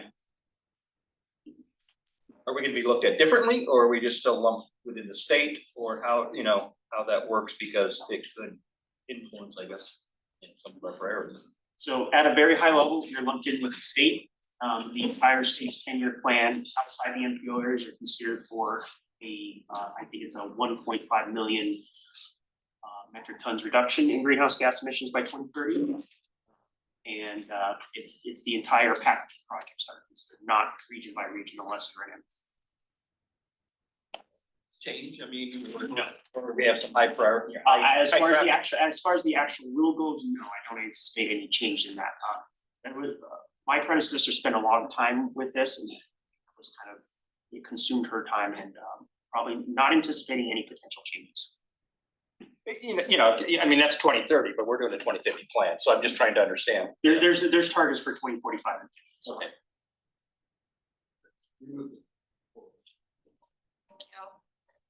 So focus areas, you told us 5 years ago that road conditions, freight and rail, tourism, interregional transit, resiliency, and environmental mitigation were important to you. We want to know, and we can tell us in that survey if those are still your focus areas. If there's other things we should be considered, and that we try to keep the regional plans pretty short and concise, so that people can read them and will be useful. So maybe helping us prioritize the focus areas so we know which to give more attention to and words would be great. So we'll send this out and you can give us your thoughts. Next slide. Nearing the end. So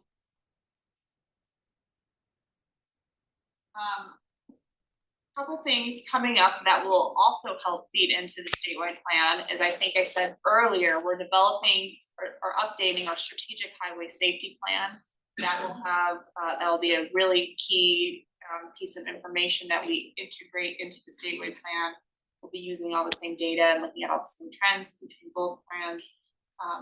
That team, the safety team, is holding listening sessions. We're also partnering with them on these TPR meetings, so we have lots of opportunities to engage. But they're having a special listening session in Glenwood, very near here, on Tuesday, August 6th. So if you want more information about that, I encourage everyone to attend and encourage others that you think might be interested in attending that listening session. We're also developing an active transportation plan that I think will have a lot of great, it'll connect well with some of the transit work or the transit connection studies that we're doing, looking at where we're prioritizing bike ped investments. We have limited funding, so it's really going to look at sort of where would we make the most sense to maximize our dollars in terms of first mile, last mile connections, connecting with communities, where we're seeing urban arterials as barriers to creating connected networks. So we have that plan, which will also inform the statewide plan. We have our survey out through the end. We actually extended it to August. So please take that survey. Encourage others to do so as well.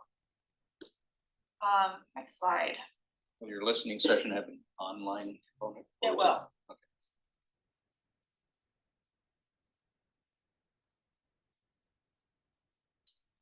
So, a little bit, last thing, and we can do some of this in a survey too, I know we're running a little bit up on time, but I mentioned earlier that we'd like to have a really focused transit and active transportation session in the October-November timeframe.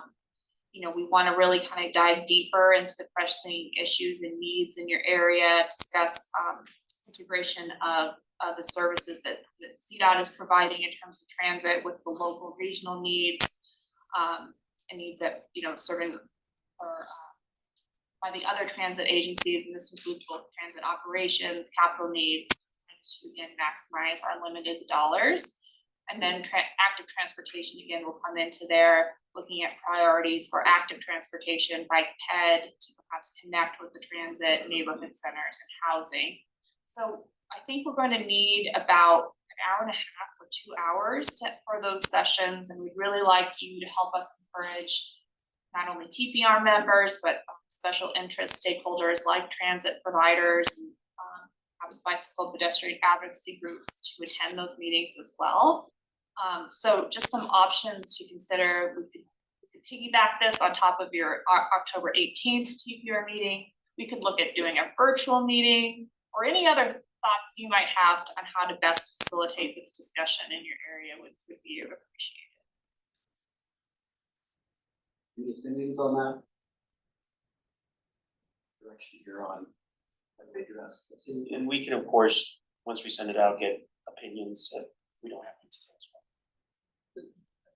I think we may wanna look at it not being during this meeting, because I think that there's some stakeholders, recycle comes to mind, who could be there, who don't necessarily come to TPR meetings. Okay with having this meeting virtually, other than arriving somewhere physically? So I guess the question, I mean, first and last mile of transit, but then there's a bigger issue of just walkability of commuters and things like that, and they may not be as engaged, wanting to hear about the transit stuff, and transit in itself in this region could easily take up all your hour and a half to 2 hours, so combining them I understand, but I think there may be a need to Hard stop, so that do more of the active, and how do you really engage the full active? make sure that we incorporate that. Absolutely. What geographic scale are you thinking? Are you thinking about having this for all 5 counties at once? We're looking at one for TPR, so it would be Open to suggestions, however, we do have limited capacity on here, so we're doing 15 of these. We would love to be able to get to the granular level, but we know that's not necessarily possible. Yeah, it's gonna have to be pretty high level, hopefully.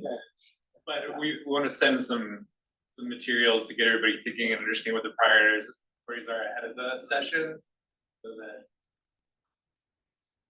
the session can be more productive, but there's no doubt it'll have to be level.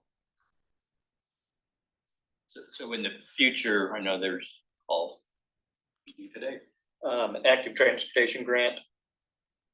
You need to be in the plan in the future to apply for those funds, or okay? The answer is no. Okay. Think of the 10-year plan being the strategic funds. There are programs outside of the 10-year plan for active transportation as well. And it's just a different word for multimodal. It's active transportation is multimodal, but particularly focusing on non-motorized transportation. There's more for bike paths. Yes. Thank Also realize people won't roll in different ways. A lot of different. I'm rolling. Any closing comments? One closing comment, we really appreciate allowing us to speak today. We want to hear your opinions and make this a successful plan and be able to provide a statewide plan and 10-year plan that encompasses the priority state and make those decisions on with limited funds where we can spend those on here through a collaborative process. So appreciate being allowed to take part of your meeting today. Making it way up the hill. Absolutely. Great. We've been going almost 2 hours. So let's take a break and then try to reconvene around 11.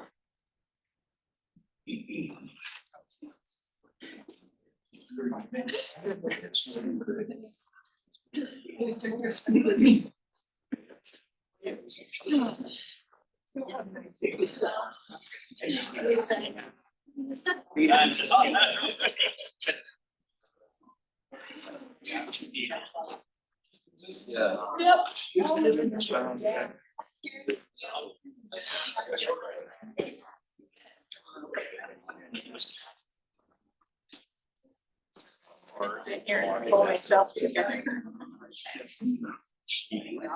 I did Croatia first.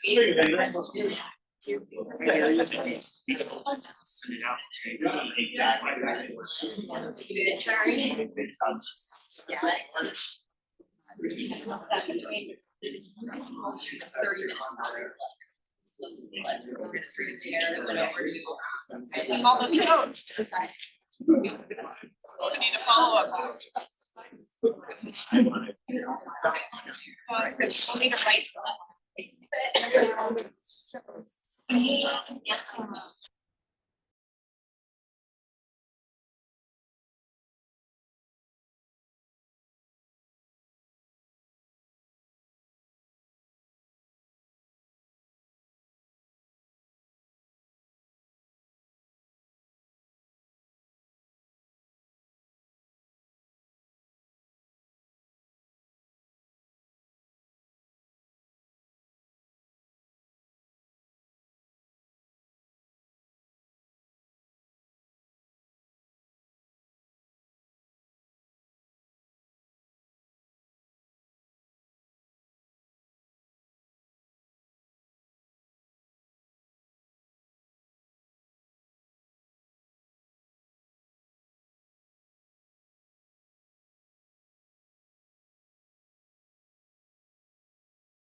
Yeah,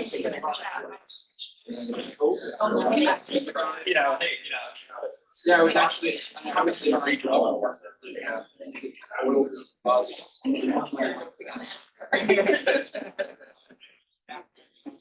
Much more united. So, you know. Right. But if you have any. Yeah. Yeah. Really, okay. Yeah, it was pretty much just. So, yeah, I was saying it's, you know, it's interesting, like those places, I mean, Grand Junction too, like that kind of, you know, all that kind of guy. Yeah, it's pretty important. It is. I was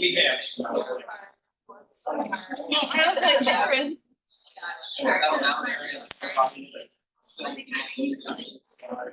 But they, you know, like, I think a lot of that, they are, whether it's. When I got in, they. Whether it was like a little bit of the whole, there's always around. Down valley of these different, you know, the economic hubs, this area, and then of course. Junction, like. There's just fun, right? That's like, yeah, it's already a Chevron. Systems that didn't exist. Fun. So fun.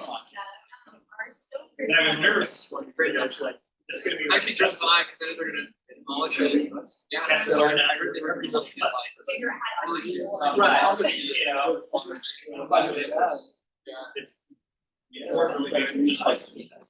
It looks great, and it's great to actually, like, you know, kind of. It's 5 years time where so be able to build and still have like it's like for them, I feel like it's not easy, but relatively more significant for students than to have like gaps, you know, or like I'm excited, they needed it for years, I mean, they had the whole system.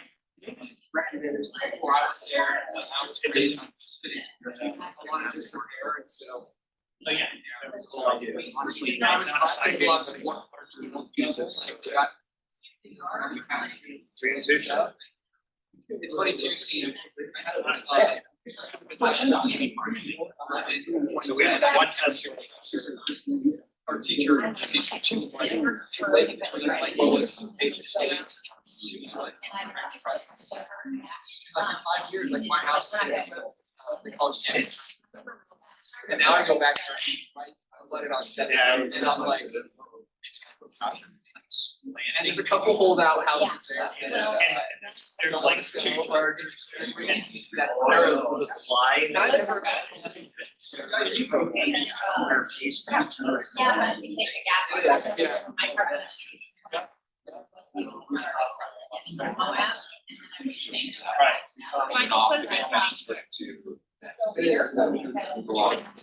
I never grown up, I like that. He said that, I was like, so what? And I got. You think that Intermountain specifically linked the meeting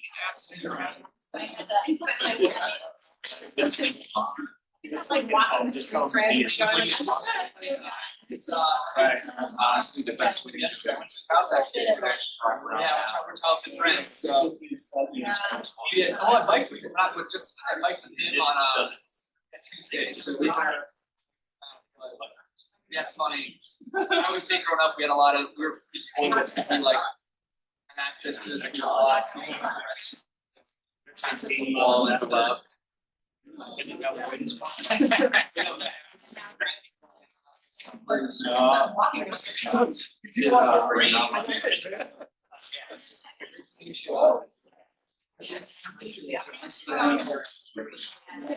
a lot of conversations. Fine. Tuesday? It's actually generated like 10%. Oh.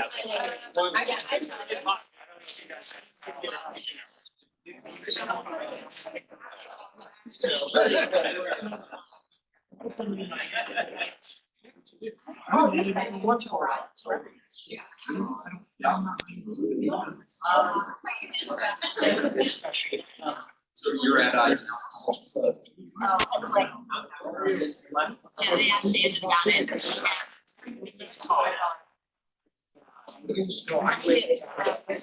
Excel, sex rates.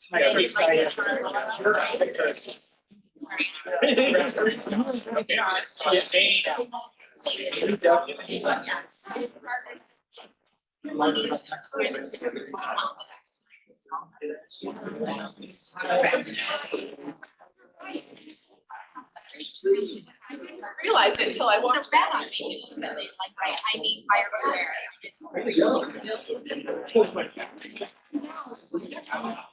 Back in. There, I think you're trying to keep like. You know what? I'm just gonna go get my ski hat. Oh. I think Saturday, that's really cool. Gonna get going, so we can get out of here. Christ. Coming back.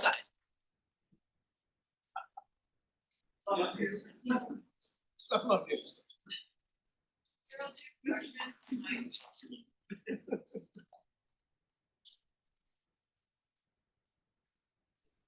With that, Mark Rogers is here and, has presentation. Okay, and this is a culmination of about 6 to 8 months of an effort that we've been looking at. And so again, to start off, I want to be clear that when we talk funding in general, it's all based out of Transportation Commission. They're in charge of the general management policy for CDOT, recommendations on policy for projects, and the funding as well. So when all funding is done, next slide, it comes down to them, and as you can see here, and I handed this out, everybody should have this, it's in black and white, sorry, but I guess I ran out of coloring. But 11 counties cover the district that the Intermountain TPR is in. This is a very important slide to me to want to make sure everybody's educated on. Those first two columns, your asset management and your safety, are about, I want to say, a third to maybe a half of CDOT's budget. Talk a little bit about this in the county meetings.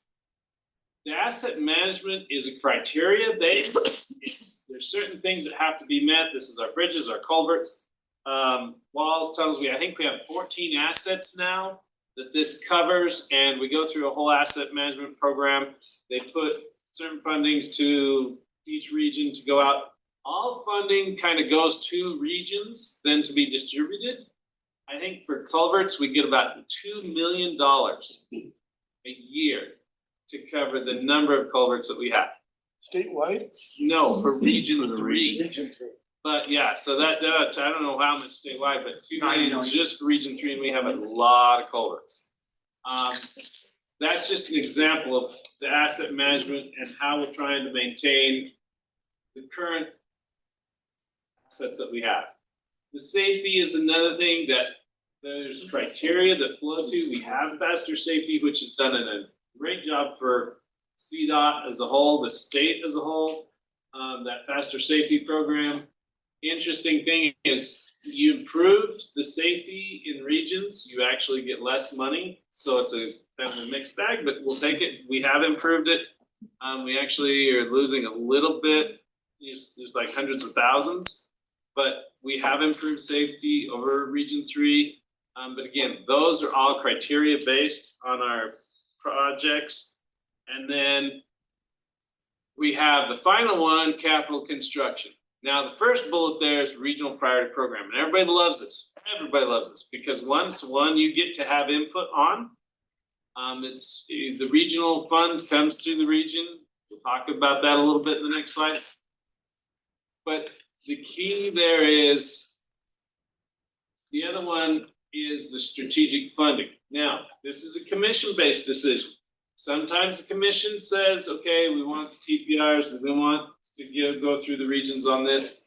Sometimes they say, no, we have these priorities, and this way it comes. And strategic funding is The regional priority program is every year, the strategic funding is on occasion.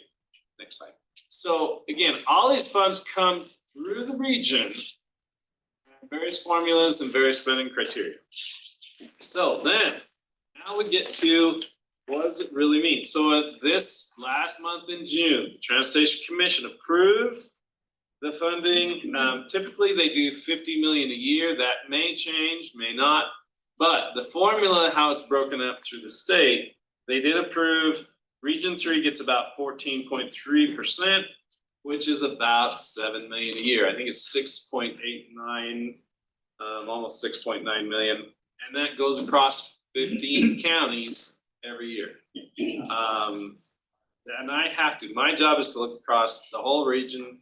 And then again, the reason I put Region 5 there is because we share our Gunnison Valley TPR is shared within that whole thing. So I have to have Region 5 in there as well. So if you go to the next slide, then this is important. So the history of Region 3 distribution of RPP and this kind of other funding, if you want to call it that, in the past, and we looked at this in 2007. I reviewed it, looked at it, we were doing 25%, but then the RPP formula was a little different. The RPP formula at the time was based on vehicle miles traveled, lane miles, and that ADDT, annual average daily traffic. Then in 2013, Summit County was added to the Region 3. They were getting their funding out of Region 1. Region 1 got them funding regardless of however they did it. I don't know. I actually heard rumors, but I don't know. So Summit County joined Region 3, so they're funded out of the Region 3 allotment. And then population was changed and brought into the formula for the RPP. And population is 50%, which really changed how things look. So it was those two things really came in and impacted. And then we knew there was some pretty significant impacts there. So in the initial phases of the 10-year pipeline, again, we talked about prioritizing I-70 and the I-70 projects. And again, regional wide. So when we make final decisions, we use the chairs for all the 4 TPRs. We use the Intermountain, Northwest, and Gunnison Valley, and the MPO chairs. We bring them together really to help say these are a regional priority. And they all said, Vail Pass is regional. We are willing to provide a little bit more funding for grants and other things. So they went ahead and put about 20% again to that process. Well, along comes this last few years and the boundary discussion. And in the last year, it was very obvious that there was some, with the new formula and everything, we had to make some changes. And so we looked at some things and going through the priorities. Now we looked at about 3 different scenarios.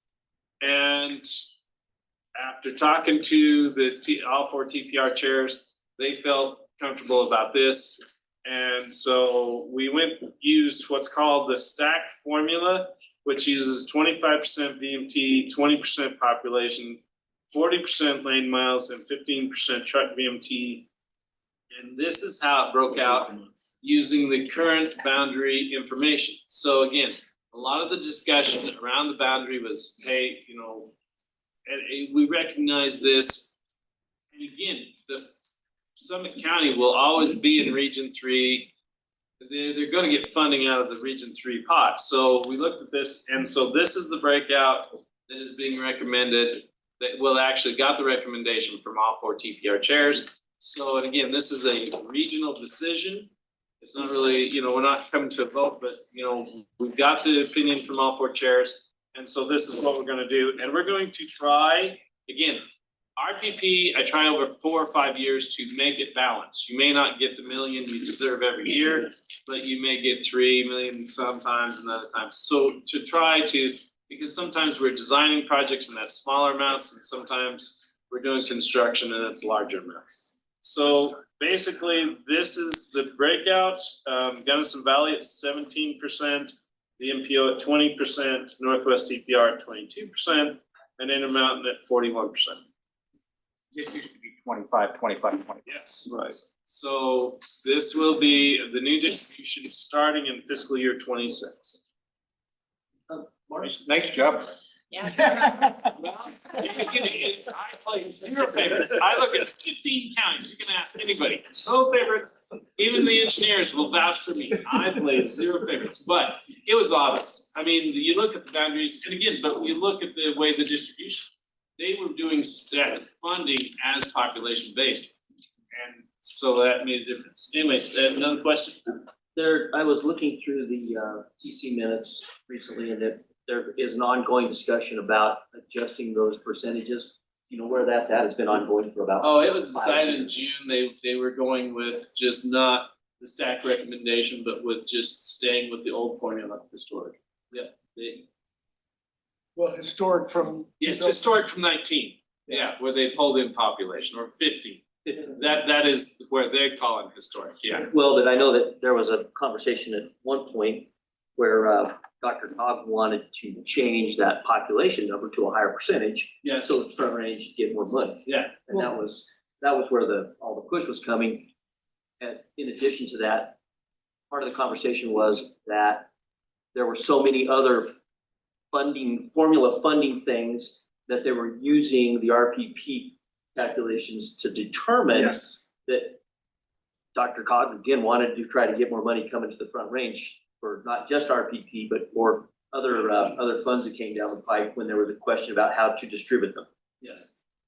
RPP formula is used in a lot of ways to base distribution across state. Now, I understand a lot of the DTD, those who live in Denver, they have their own mountain of needs. And I understand they do have needs and on and on. It's really hard to kind of combat that. So I won't comment on that in this meeting.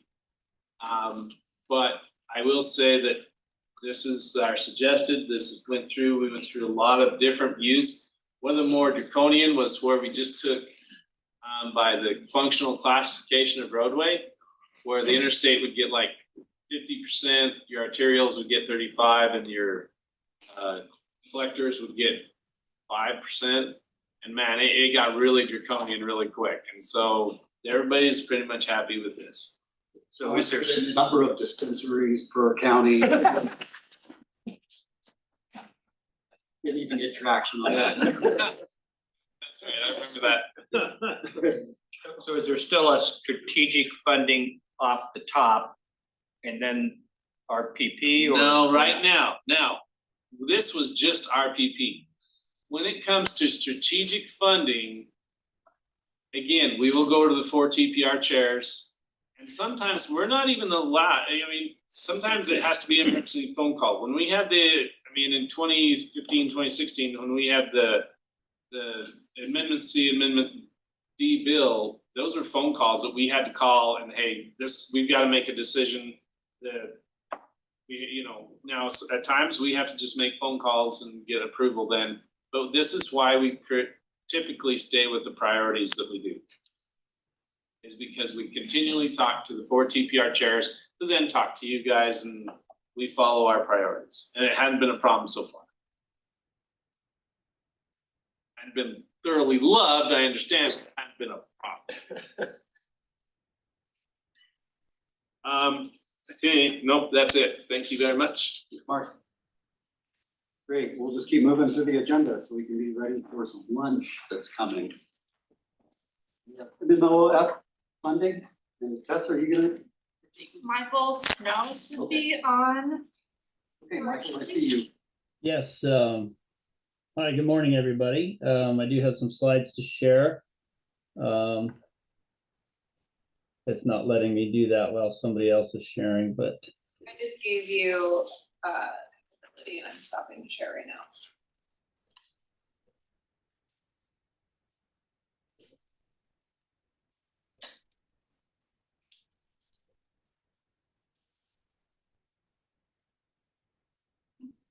all right, are y'all seeing a bus?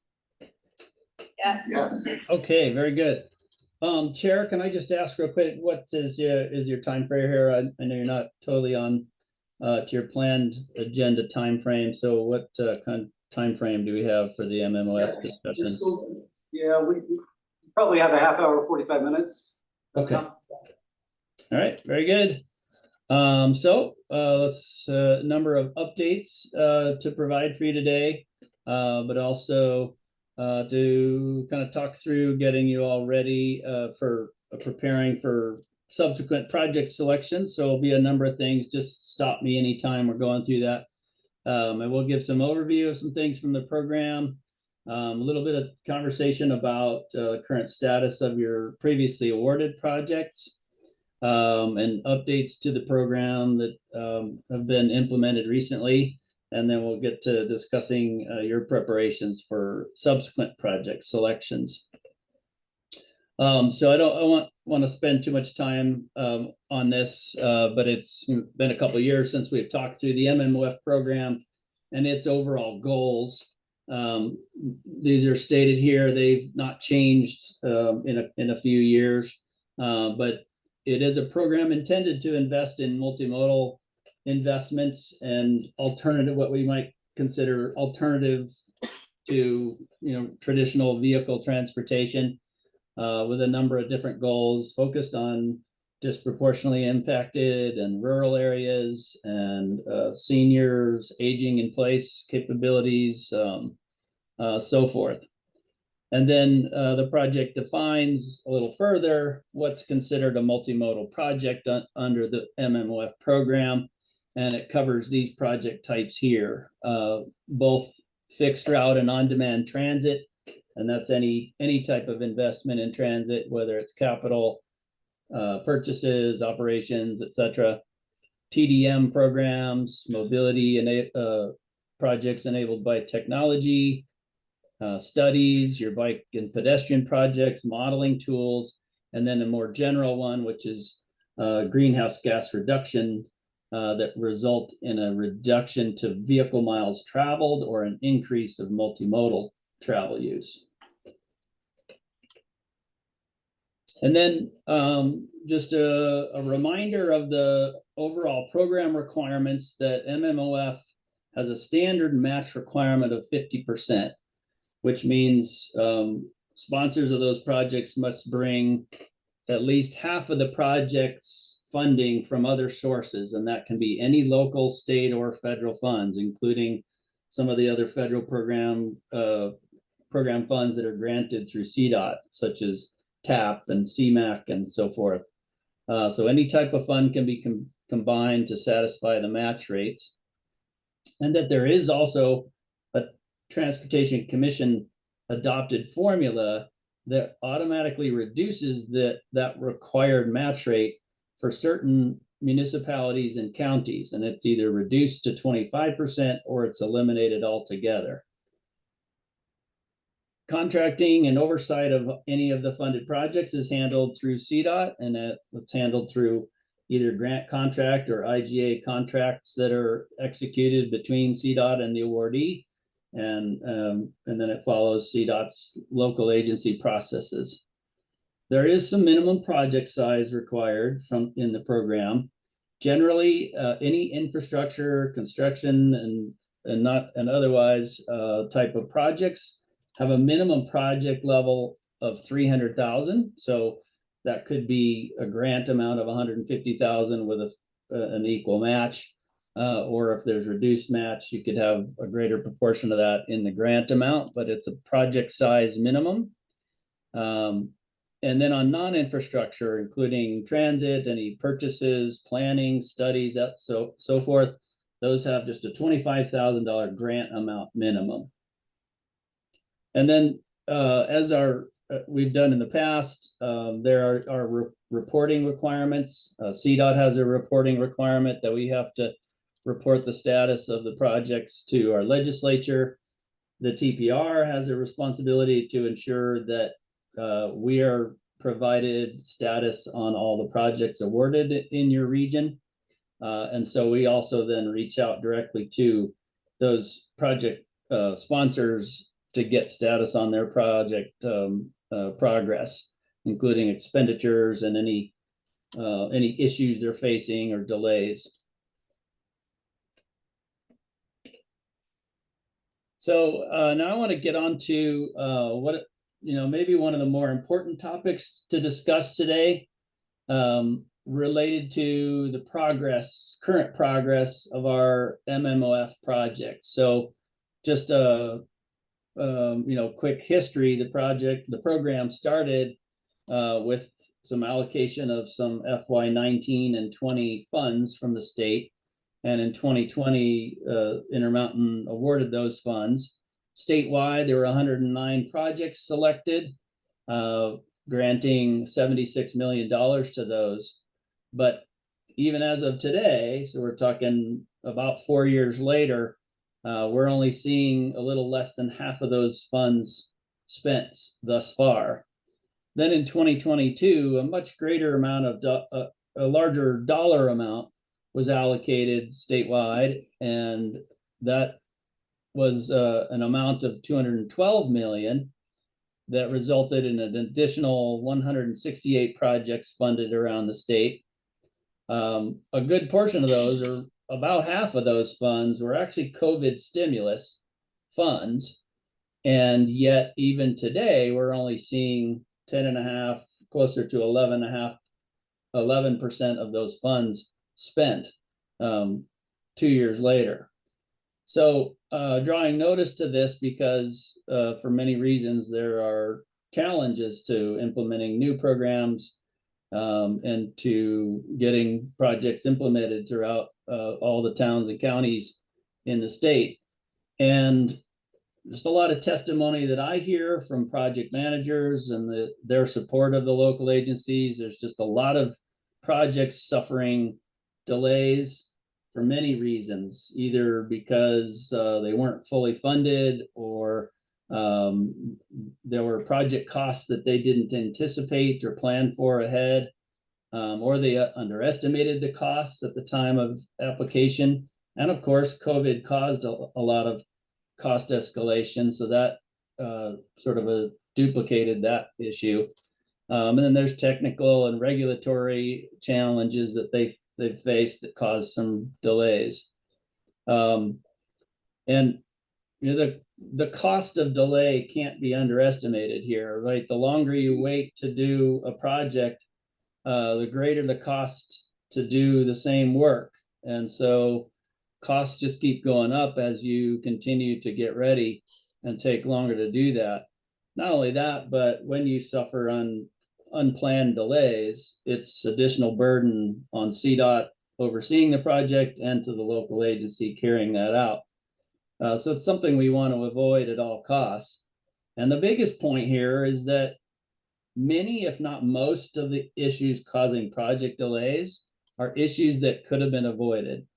And when I say could have been avoided, I'm drawing attention to the application stage, where if there'd been time and if there'd been effort to more thoroughly understand what's being proposed on projects, and CDOT has an opportunity to weigh in on that and identify those, we can identify the issues in the applications up front, and so that we are making smarter decisions about when we're funding projects and what kind of timeline they can expect and costs and so forth. Questions on that? Your 2022 awarded projects, I'll hit that one first. That's not money that was supposed to be spent in 2022. Is that during that funding cycle? I think there was 2 or 3 years worth of projects, or is that just the 2022 expected to be expended in 2022? Yeah, when I say 2022, I'm just speaking to the time frame in which Intermountain made the awards. And that was an award of some FY22 federal funds, which were the stimulus dollars, and they were FY23 state funds. The other delay is also getting your contracts through CDOT. You don't have that. Yeah, no, it's a fair question. But I also don't want it to be something to detract from the bulk of the issues around project delays. I'll be the first to admit that the really enormous expansion of the MMWF program means that there are hundreds more local agency projects around the state, and CDOT has to support all those. And that's caused some, big challenges to support those. And in some cases, there's been some delays in getting IGAs or grants executed. But I want to talk about the scale we're talking about. When a project is waiting to get an IGA executed, the vast majority of the wait time is preparatory work that the local agency needs to be doing, getting clearances, getting all the funding together, getting the scoping properly defined and all those things. And then once those are done and we initiate the contracting phase, prior to MMOF, I think CDOT was used to getting grant contracts executed, let's say within about 6 weeks or sometimes 8 weeks. And throughout COVID and since that, there's been a lot of times when that might actually take 3 and 4 or more months. So we're talking about a couple months of delay from contracting that CDOT can kind of take ownership of. But we're not talking about years of delay that a lot of projects are seeing because of the unanticipated delays. Hey, Mike, we have a comment in here. We could go down a real deep rabbit hole. We don't have the time for this. I think the critical thing to show on this is there is money that, projects that are just not moving. And we can get into the why on individual projects, but again, we need to get these projects moving. So I guess we can move on, and we can go over this another time. And I'm not saying that there's fault to be shared all the way around. So yeah. Hey, Michael, it's Bentley. Yep. Of those numbers that you were referencing, the amount expended versus total available, those are statewide numbers, right? No. Those aren't IMTPR. Yeah, up on the top of this slide, this is statewide, the progress of the entire MMOF program and all of its projects. This slide, which I should have put up sooner, is the status of those projects within the Intermountain TPR. So you've awarded 24 projects throughout those 2 award phases. Out of those, 8 of them are completed. 5 of them are in progress, which means IGAs and grants are executed. The local agency has gotten to a point where they've been given a notice to proceed, and they've actually begun implementing and spending the program funds. 2 of them have yet to even, or have yet to have a contract executed, which means there's still all that pre-work, or maybe they're still working to assemble the rest of the necessary funding and can't get to the contracting yet. So are these both 2020 and 2022? Yes, this is combined.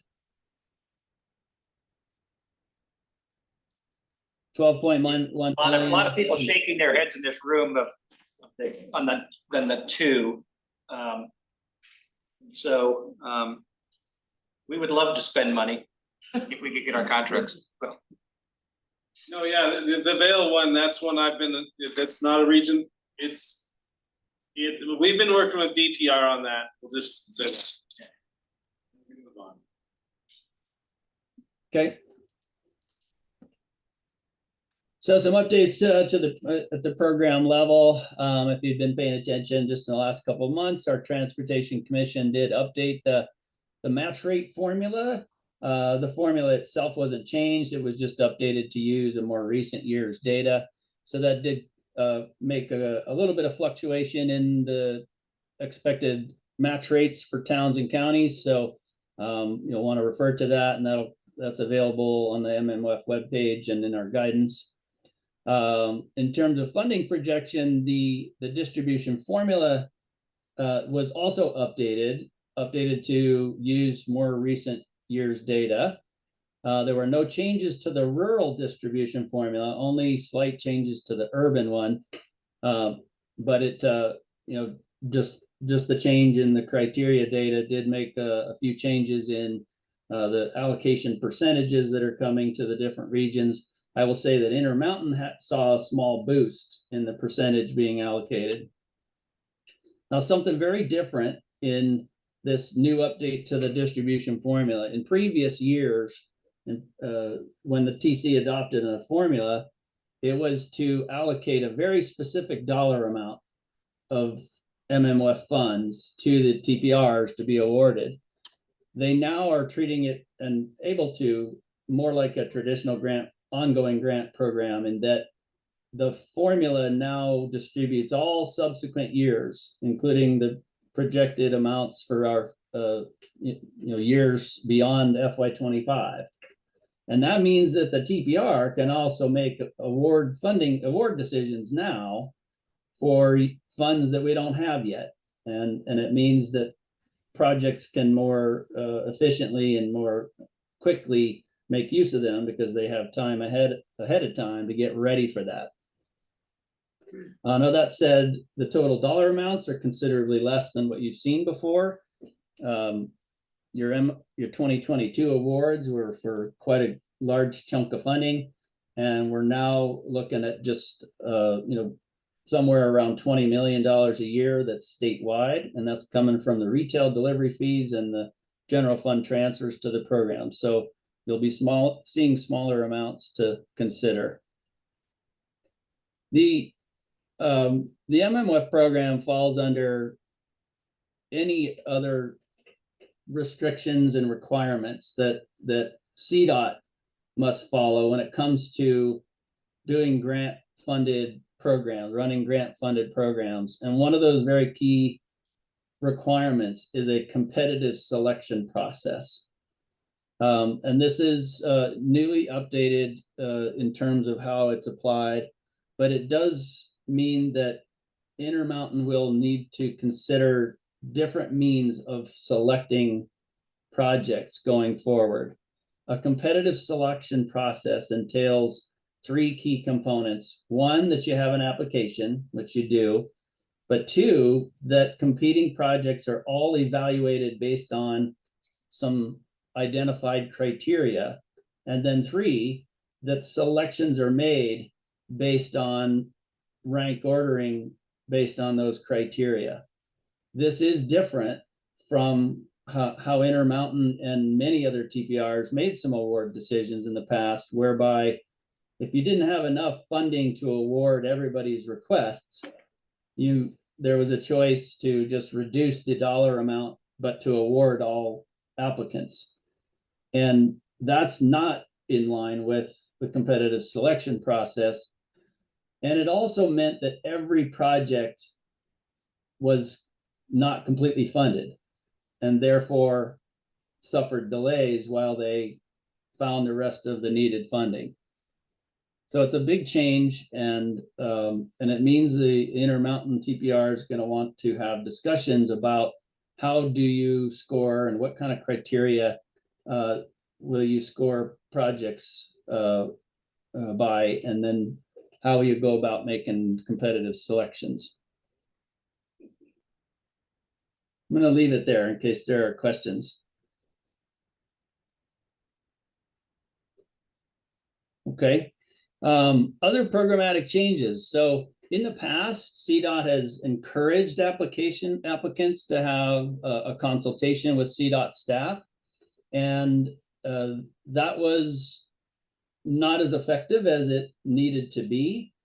And instead, CDOT is now going to mandatorily review every application and try to help uncover those unforeseen things, some of those issues that we talked about in some of the current projects.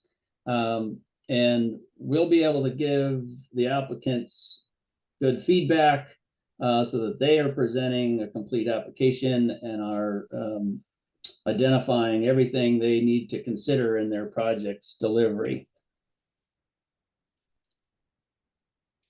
So moving on, we'll get to the funding. This is a table showing the current projected revenues for FY24. These are close to the actual amount. There's still a little bit of adjusting to those numbers coming once we know exactly how much revenue was collected in FY 24. But you'll see that Intermountain's allocation is 4.18%. That is up from the previous, which was 3.95. So you saw a little bit of boost in terms of how your numbers changed in the formula. And just through 24 through 28, which is a 5-year period, is about 3.2 million.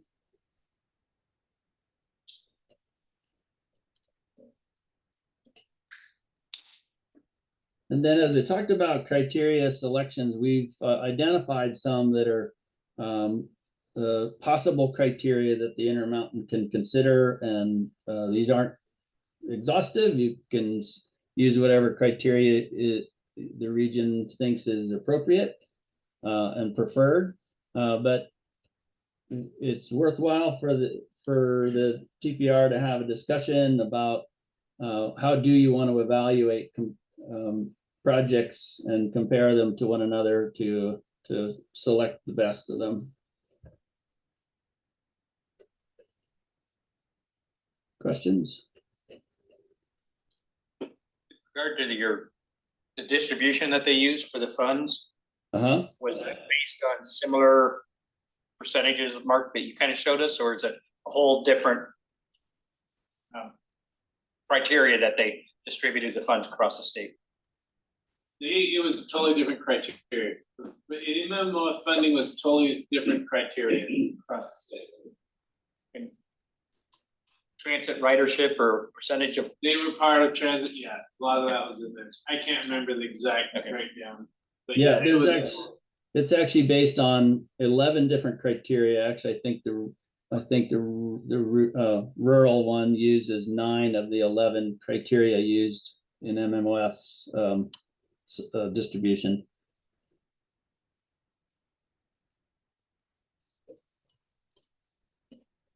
Okay, so in CDOT's application review, and this would be a review of both draft and final applications, CDOT will be looking for a number of things that kind of highlight where projects have issues, both just general eligibility, making sure that all components of the proposed project match the MMOF's goals and project types. But we'll look at budget related things such as item estimates, like cost estimates, any implications and status of other proposed funding sources.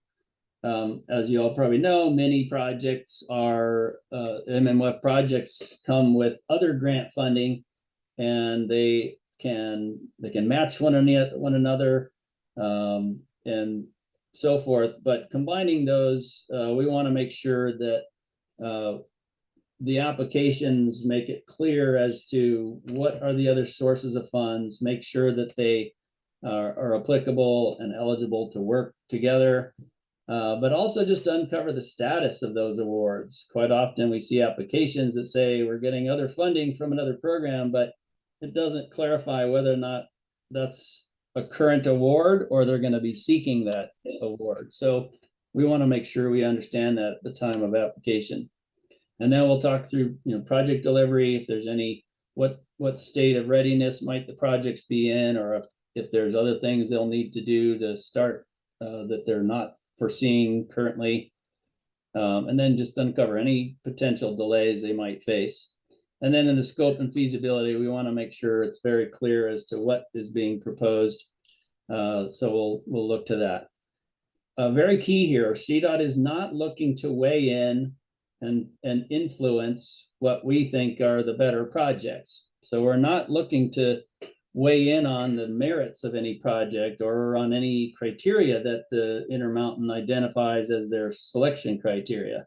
This is just to make sure that there are well understood project proposals for them to consider. And just the overall goals would be that we help the applicants have better success and help them understand what kind of challenges they'll face. Reduce the number of withdrawn and delayed projects, reduce overall costs, both to the local agency and to CDOT that are supporting them. And then most importantly, it provides you, the TPR, a more complete project proposal for you to consider when you're making project selections. And then as we've done in the past, we've always provided guidance, including application forms. We have a program guide that'll be updated in the coming days, and we'll get that published to our webpage and distribute those through the TPR chairs and admin. And we're also looking to schedule some applicant webinars that will give an overview of the program and general grant requirements, grant funded requirements. We'll let you know when we get those scheduled. And then the application, we've always provided an application form for the TPR to use. You're free to use that or alter it as you want. And we'll also put together a scoring form that you can modify as needed based on what criteria you want to use to make project evaluations. And we'll make all those available in the coming weeks. And then we'll also provide just general guidance on best practices for doing a call and selection. And our number one advice at this point is to fully fund projects whenever possible, rather than giving partial funding, and that will help avoid project delays. Lastly, we have now created an MMOF email. So the MMOF address is here, and we'll ask that draft applications be submitted here, but it's also a way for any applicants and the TPR to submit general inquiries when you need, and that address is on the page there. Okay, so next step would be to think about what years of funding the TPR wants to award. I showed you numbers up through FY28, and you can award funding now up through your FY28 funds, which is the time frame that exists in our current STIP, or you can do fewer years. It's kind of up to you and what you think is appropriate. But you also want to think about what kind of a call for projects do you want to hold. A supplemental call for projects would mean that you're looking to try to provide the remaining funding needed to existing MMWF projects. So these are current projects not yet fully funded, and you fund those to make sure they are whole. Or you can have a call type that is all for new projects, or some combination of both. You'll want to select a scoring committee or some method that you would do an evaluation and selection together, and determine what criteria and how you want to weight those various criteria in the evaluation.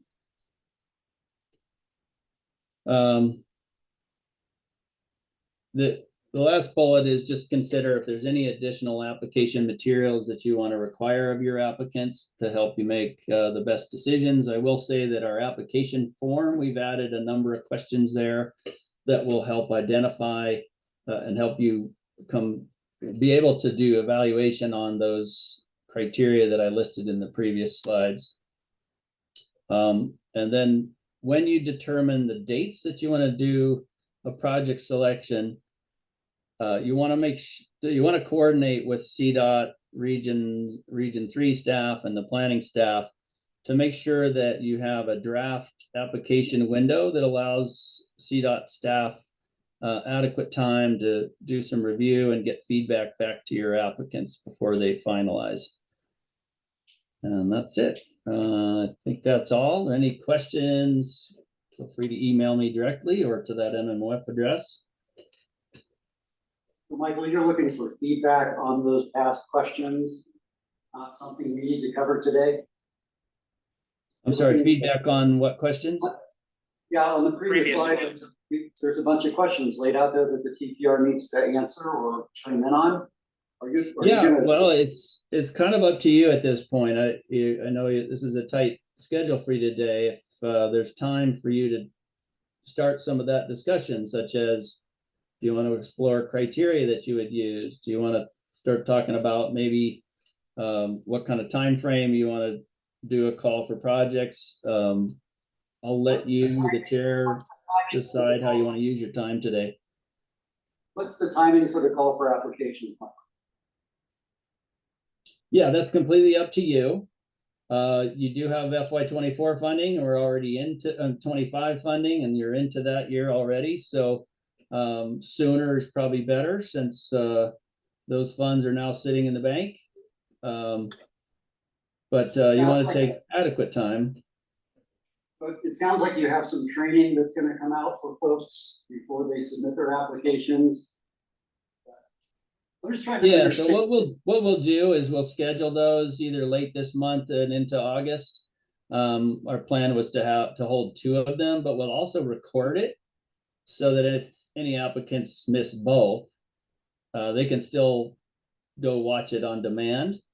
And so that can be, those can be attended when they happen, or we can just share that link, and the TPR can share it with applicants if you're not ready to do a call for project and want to put that out, sometime later. So it seemed like the training ought to be done before the call for projects, would it not? Yeah, that's the intent here. I mean, we didn't anticipate any TPRs actually opening up their calls for projects in the very near term. So I would think, might take you a couple months to get prepared to announce your application window and so forth. So everybody would have a chance to watch the grant program overview, the webinar.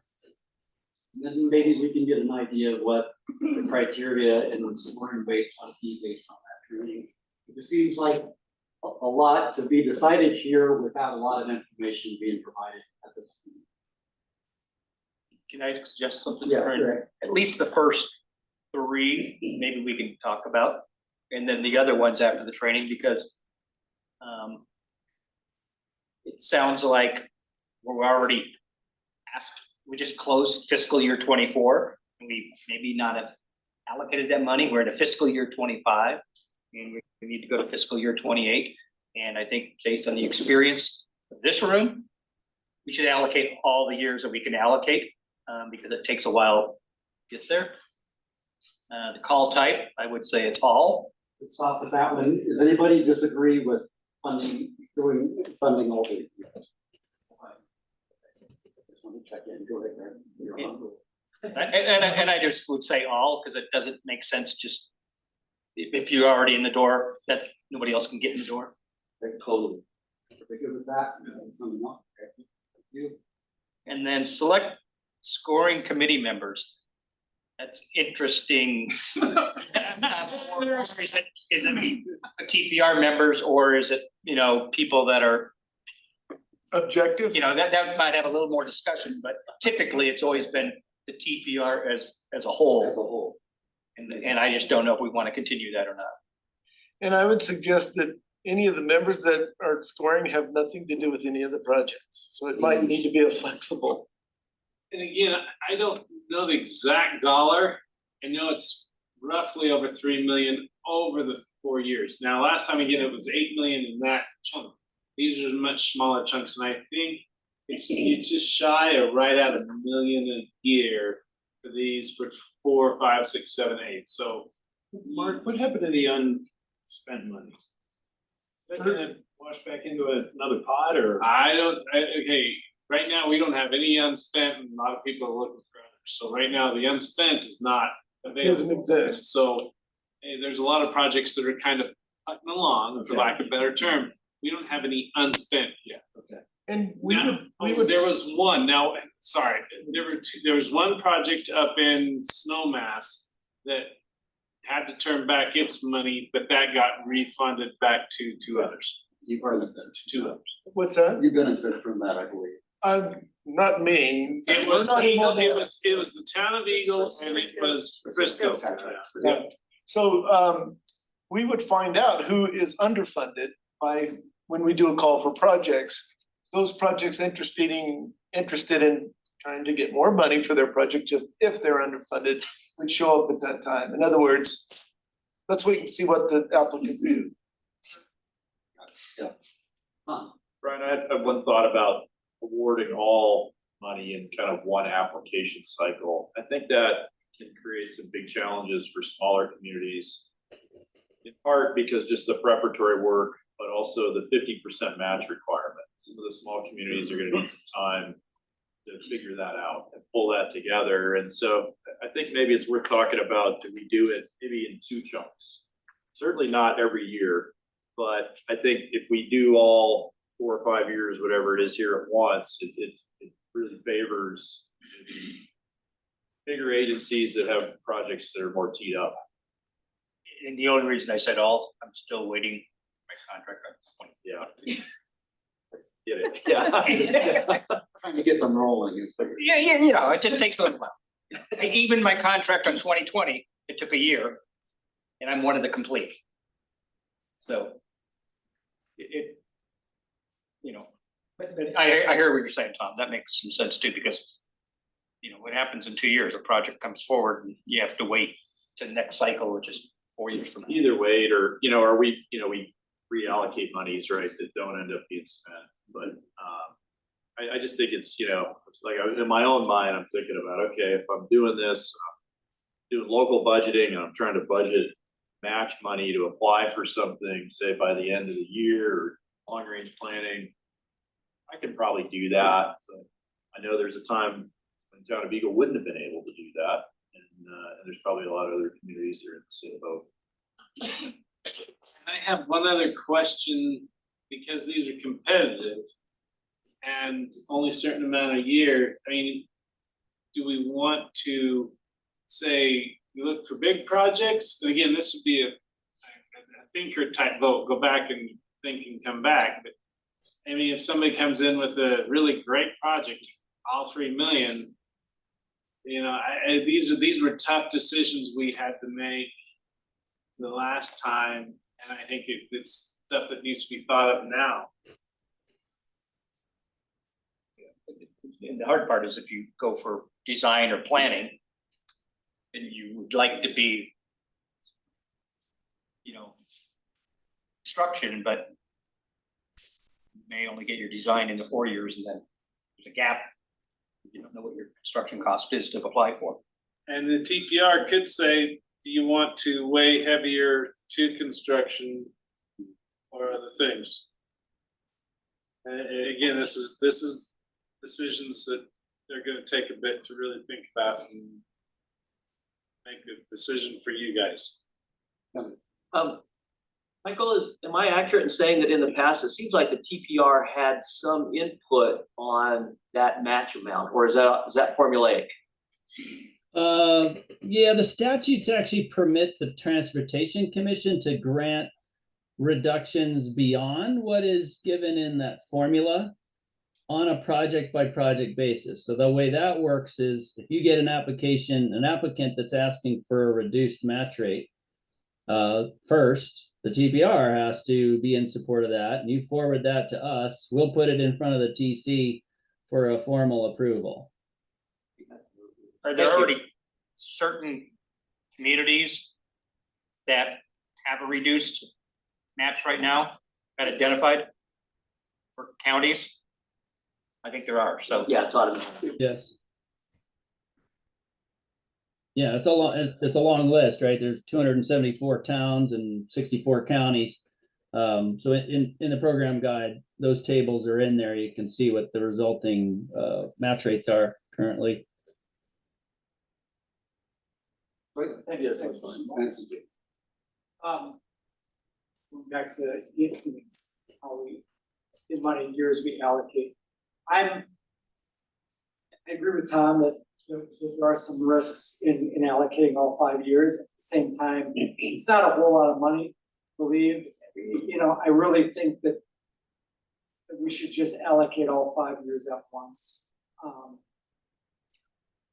You know, it's gonna be 5 million, there are a lot, you know, 5 counting is a lot of demand for these funds, I just think that we should just put it all together and make decisions, notwithstanding the risk that I'm talking about. Also, in addition to that, I'm also thinking that, you know, we don't have a whole lot of information on the program either right now, maybe we just table this conversation until a little bit more. Are we already 2 years behind? You're a year and 1 month. So when we talk 5, I mean, and is there a risk of losing that money? Since you close your books, or what happens to the 2024 money that's not allocated right now for the IMTPR? Nope, it remains, so we do have to get authorization, annual authorization from the legislature to use the funds that are in the program. And we continue to seek that, but there's no reason to think at this point that these dollar amounts won't always be available. The only way they would change is because they're projected revenues on the retail fee, delivery fee collections, those could come in different. But thus far, all the retail delivery fee projections have been adjusted upward over and over. So currently we don't anticipate having less. But if that were to play out, you would know that, you know, in some time. For instance, once we have all the receipts for FY24, maybe that dollar amount fluctuates by a few dollars, but in all likelihood, it's a little bit higher. And if it's less, it just means that as a TPR, you would have to borrow from the next year to pay for a commitment that you made in the previous one.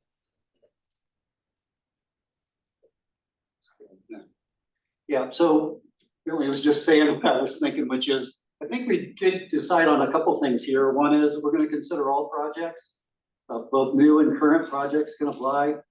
That the TPR will be the scoring committee. I think we've done that as a whole before, and we ought to continue to do that. And then, and I like the conversation about whether it's 5 years or a couple different application periods covering that 5 years. Yeah. That's a good conversation for us to have. Yeah, and I suggest that maybe we think about, like, we do an initial call that's maybe for the next 2 or 3 years or something, and then do a second call that covers the remaining 2 or 3 years. And definitely not an annual thing, but give people some time to prepare, especially now that they can see the forecast for how much funding is gonna become available. And kind of know what to look at. To divide up I would just say, the TPR has the choice to award whatever amount you wish, right? You may say, our intention is to award all 5 years. But if, when you receive those applications, you determine that there may be a good reason to not award them all, you can make that decision during your selection process. It's not like you suddenly have to award it because you said you were going to some weeks ago. It'll be interesting to see when we make a call what shows up. Right. Because it could very well say, holy crap, we need to go ahead and award them because we've got a whole bunch of applications. And I think when you get that, the other thing, and there's a strong recommendation from CDOT is don't award, even though it's a 50-50 match, and then we came back and gave people 10%. So does that help you? We award more projects. I heard that was not well received. Yes, that's correct. Well, we are going to break for lunch.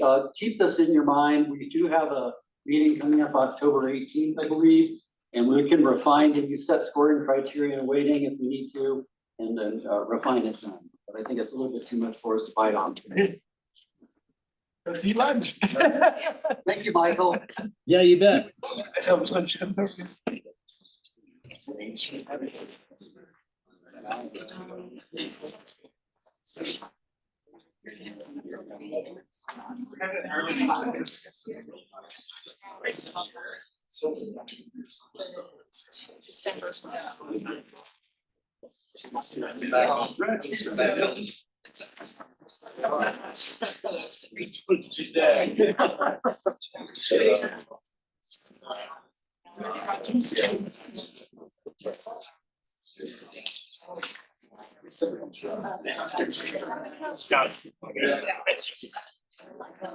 Time to get project.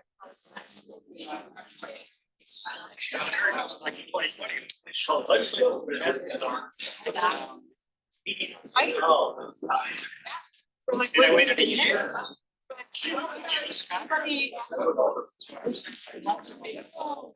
Nice.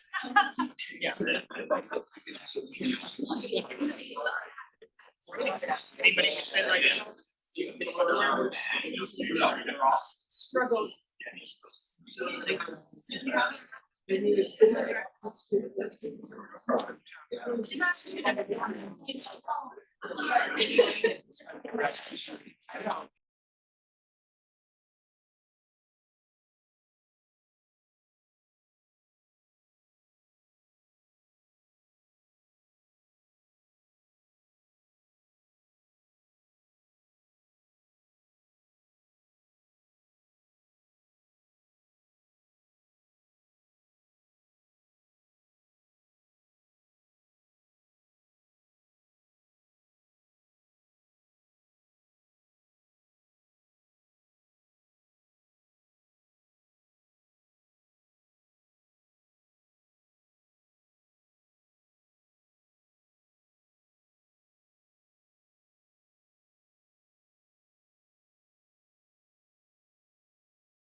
I feel like. When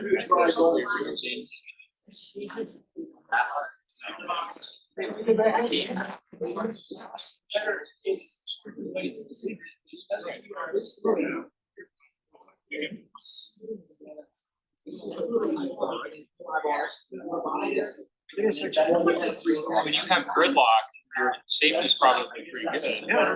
Yeah, because nobody's running into each other because no one can go anywhere. That's, I don't know why more emphasis wasn't placed on the functionality, level of service and all of that. It seems like they didn't.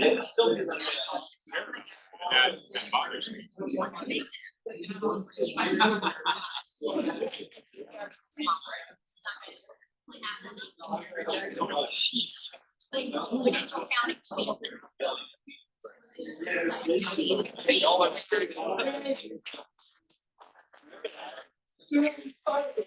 Consider we please. That's why I feel. People Review of that. So, anywhere you would like.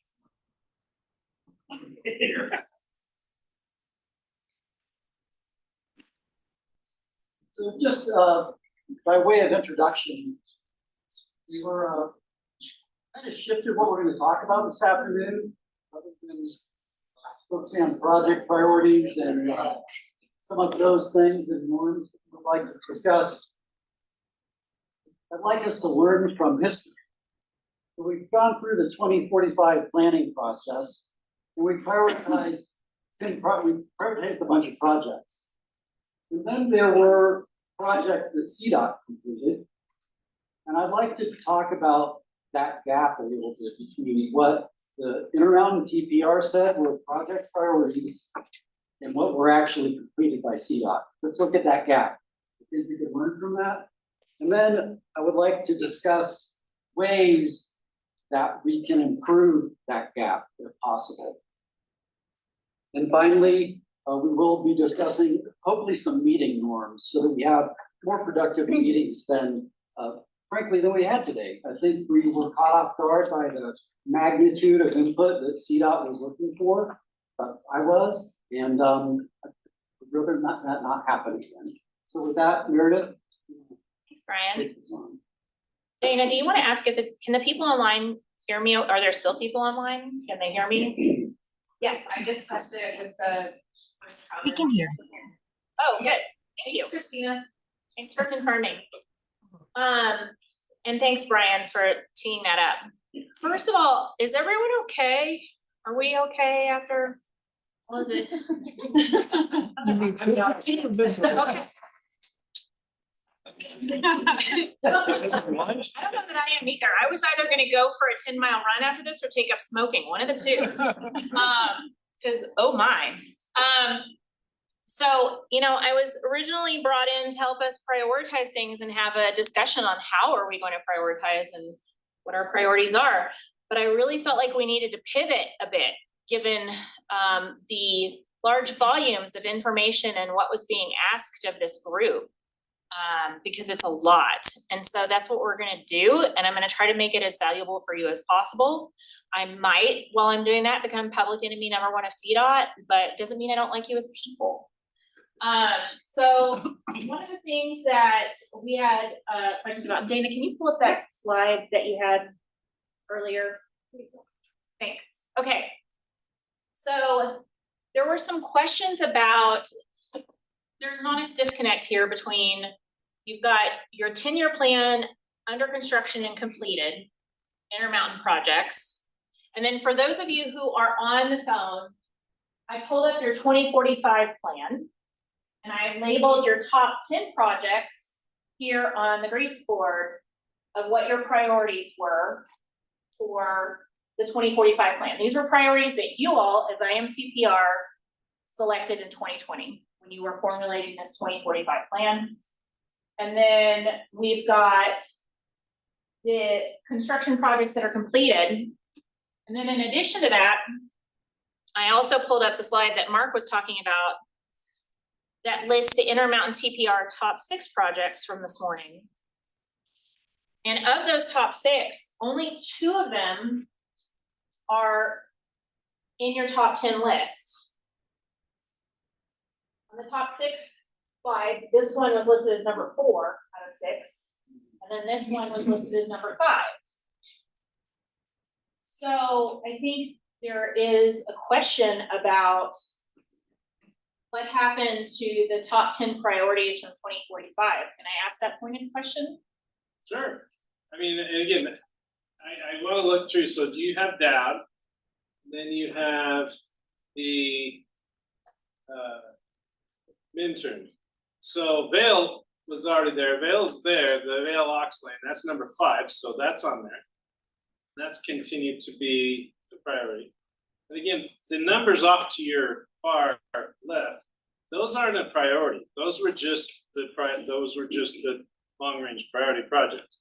So then the Glenwood Canyon asset, you're right, it's not on there, and I gotta really look and wonder at, I'd have to verify it, but let's say it's not on there. We have a legal and fiduciary responsibility to maintain our system. Glenwood is a priority to us to maintain and keep going. The rail, and again, it may be more asset management. When we look at a long range plan, and again, this went to my presentation. What we're looking when we do a long range plan is more the capital for construction, other projects. Glenwood Canyon, it would not be more mobility or other capital construction. It's just asset management. And that's not something that this DPR, we inform them on what we're doing, but it's not something that you guys get to determine, because that's criteria based on what we need to do. So then we go down to 203, which is the Frisco interchange, I believe, so you need to put that in there, that's on there. Dowd is on there, as you said, 24 is on there. And the interchange improvements in Garfield County, that includes both the Newcastle, which is number 10, and the Silt interchange, which is number 6. So I believe those are covered. So then you go to the other side, which were the safety projects, and which is the Douglas Pass. Again, the Douglas Pass is a huge safety need in Garfield County. And then your Rifle North, that has been a very known safety issue that we've been working on, and that we have a legal and fiduciary and financial responsibility to maintain these roads. So again, it's not really just, they are there. But see, I thought that we did prioritize back for the, in 2020. Is the way I remember we did. Yeah, we did, that was in, we submitted that in the end of 2018, November of 2018. Where we did all Yeah. the Yeah, and I've got the list of how we prioritize. So as you look at it, yes, these were kind of long range plan goals, but things come up. Now, again, when you look at strategic dollars, at times, this is a tough decision process for Region 3. We like to follow the TPR priorities. We want to follow the TPR priorities. There was an instance, and I'll give you an example here. There was the Maroon Creek Bridge in 2008, 2009. It had a rating of a 3 out of 100. We got some of that redistribution funding, and we had to call all the other 15 counties, well, the other TPR chairs, because again, I have to go to 15 counties, but they're governed by these 4 TPR chairs. So ended up our RTD at the time had to make the call. He called, he says, yeah, we have all these other projects, but we have a priority here of a bridge that was not on any other list, was not, but it was falling down at 3 out of 100 that needed to be repaired. And so we used basically what would be called strategic funding. I call strategic funding any funding that comes as rain, floods, whatever, to Region 3 that we have to determine where it goes to. And a lot of these times, they want these spent quickly. I know a lot of information. I'm looking at you and I'm trying to get eye contact. No, and I'm Ton of not, information. and I really am wanting you to talk to the group as a whole, Okay. because the thing of it is, Sorry. because it's not about me, I don't live in this Yeah. region, I'm in a different region. Yeah. But I'm here facilitating discussion, and there are some pointed questions about if we are now working on the 2050 priorities for IMTPR, the more pointed question is, how do we avoid getting railroaded? You know, because we acknowledge that projects need to be completed, there are safety issues, but and it's like, we're asking IMTPR to wear 2 hats. Like, there's the CDOT list of priorities, and then there's the IMTPR priorities, and they may be 2 completely different lists. Well, a lot of time, at least in the Intermountain TPR, they have so many more needs. Now, I don't deal with this or I don't have to face this within the Northwest TPR or the Gunnison Valley, because not that they don't have similar needs. And Northwest is getting to a point where they really have a lot more needs. Gunnison Valley, they kind of have very specific needs as far as reconstruction, again, capacity, mobility type efforts. Again, remembering I have 3 slots of funding. I have the asset management, safety, but those are all kind of criteria based. The RPP, the strategic funding, whether it's through redistribution, the legislature comes up with new money that needs to be spent quick, or bonding, which is all this is strategic funds. These go to help bigger projects. Now, sometimes to get bigger projects out, we have to design. Karen was talking about, we've been designing Vail Pass for a long time. We've been designing it for 10 years, going through the EA. Some of these take a lot of time because you got to EA. And what's tough sometimes is we go through a planning process, they are priorities at the beginning of a planning process, but then all of a sudden after 4 years, it's like, well, is that still out there? Yeah, because it takes a while to get on and on. Tom has a Silverthorne exit. That's been one of those issues. It's been out there 10, 15 years. We acknowledge that. There are some projects that just continue to, we try to dial in on the exact right fix and what we can afford, what we can do at the time, because at the bottom end of the day, very end of the day, it's what can we afford to really do? We were talking about Dowd earlier. There's a lot of things that we could do, but there's things that we can afford to do right now to do safety and get those issues right now. And sometimes those are the decisions we have to make. This really isn't any different than what a lot of your public works have to face in the decisions you make in your counties and your cities. If I could. So you initiated your comments by saying, how do we try to align the priorities of CDOT with the priorities of the TPR? Because when you look at this list, that's straight off the website. Yeah. I don't think necessarily, and somebody can correct me if I'm wrong, the title of that chart is Intermountain TPR Priority Project List, but the intent of the description on the website is priority as a whole. All of these projects are the priority because the prioritized list that we sent in is different. Because, okay, this has no actual funding tied to it. This is where the 20 years starts out in this big umbrella or a big net trying to sweep in all the needs. We don't really, I mean, we put dollars of estimate to it, but we really don't put fiscally constrained dollars to it. Now, when we then go to the 10-year plan, we have to use, we can't pull anything from the 10-year plan that's not on here. And so you'll see nothing in Glenwood got really done other than design using either RPP or other funding, because it's asset management. So we have design funds for that. So that's what we've been designing Glenwood Canyon with. So when you looked at the 10-year funding, that's where we looked at Newcastle, which is under the Glenwoods. And so we also try to list corridors to help maybe the rest of you understand.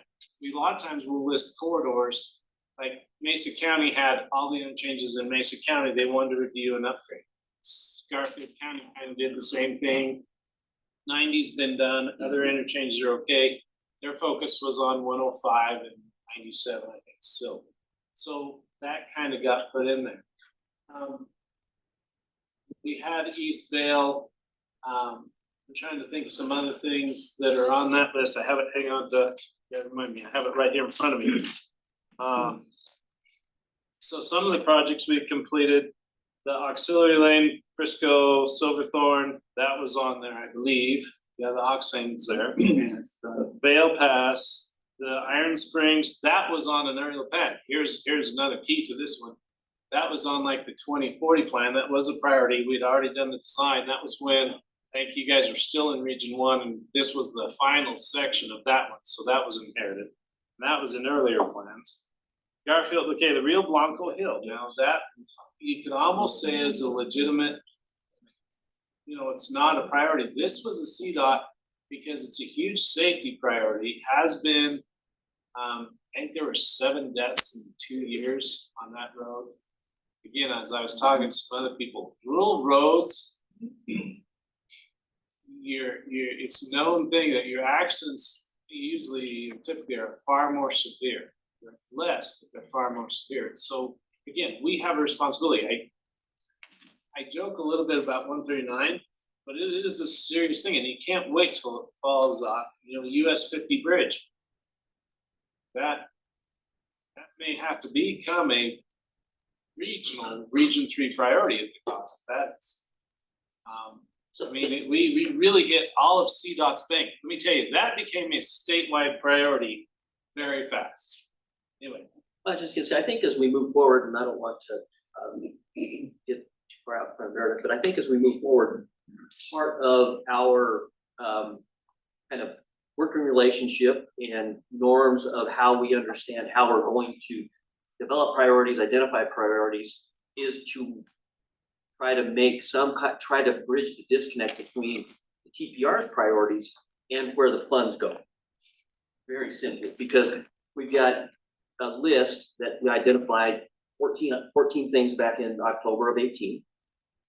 Silverthorne Hill, and I don't want to get bogged down in the safety or anything like that, was number 11 on that list, and it's done, basically done. And we've got Frisco 203, which is, I think, just under design right now.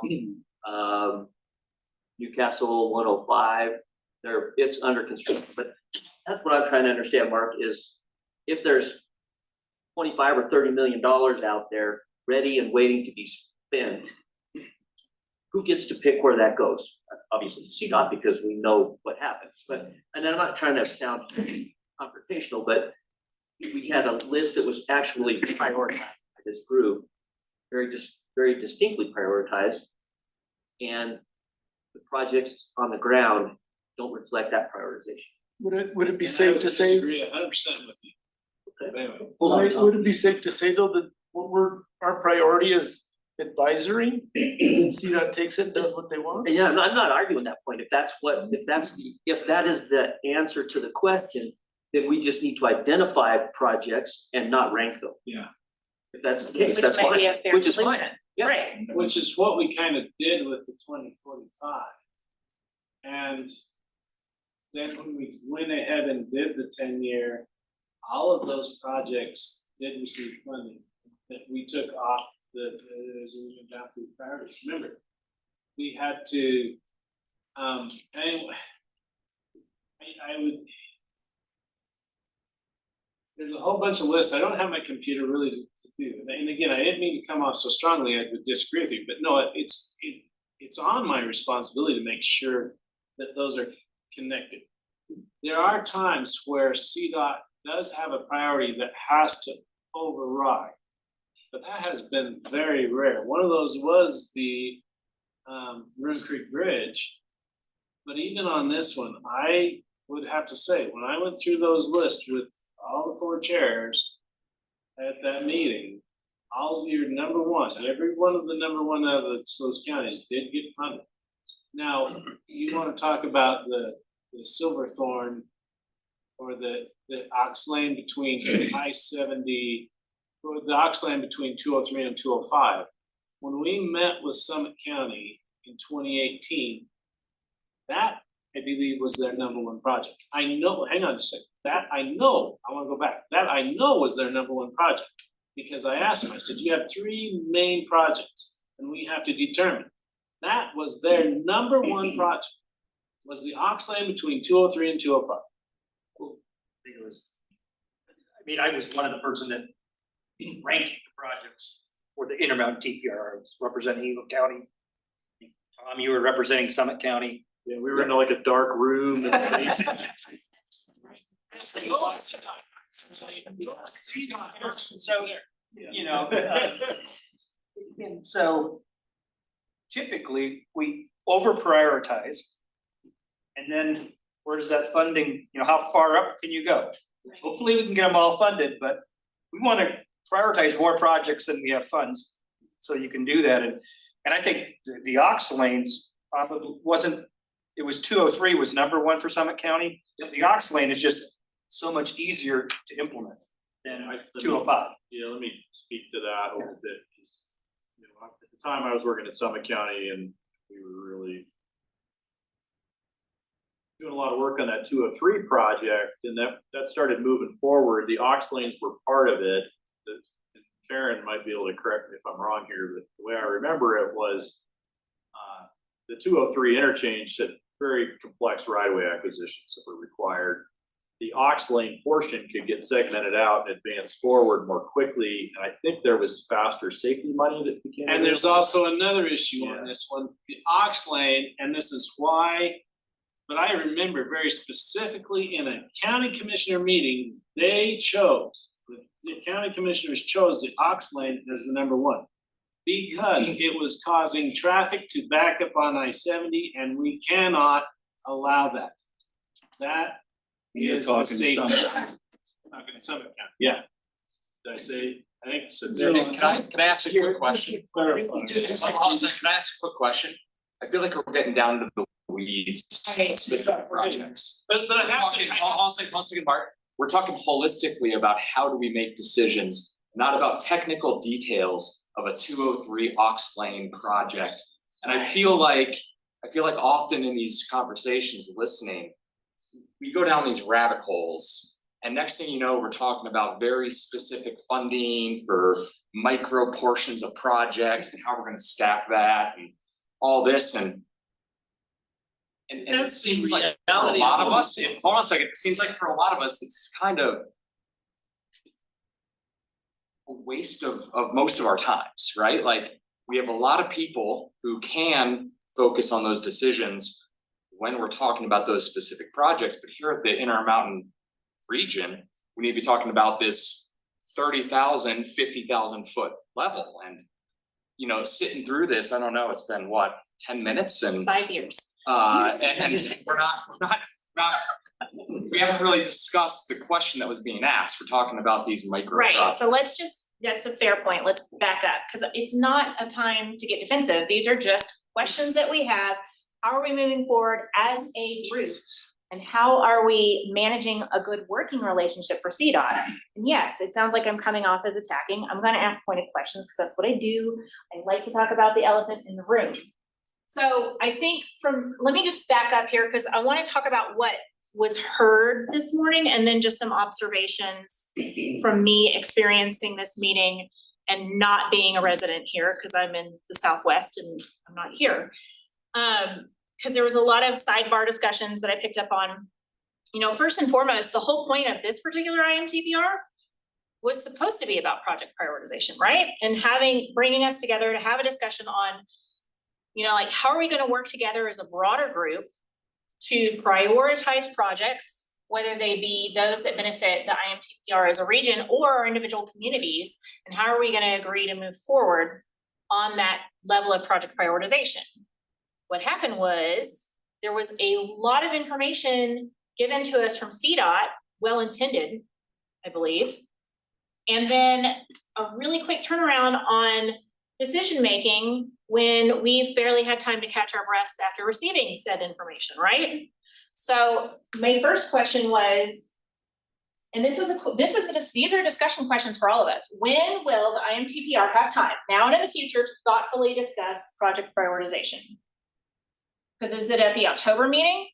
And then are we panicked if it's at the October meeting because that's too late and we've already missed our window for MMOF funding and oh my gosh, all the budgets have closed and we don't have any money for any of our projects and we can't meet local match?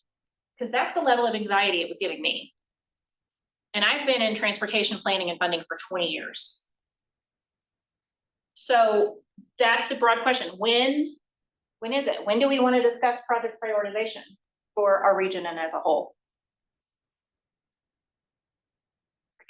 Can I ask a question since it's quiet, and I apologize for talking over people, and I'm trying to, I don't feel defensive, but I feel that there's so much complicated to this. So to help answer, my question is, when you talk prioritization, are you talking about, okay, this is the number one project regardless of the finances behind it? Or when do you pull in fiscally constrained dollars, meaning you have like $2-3 million going to that one?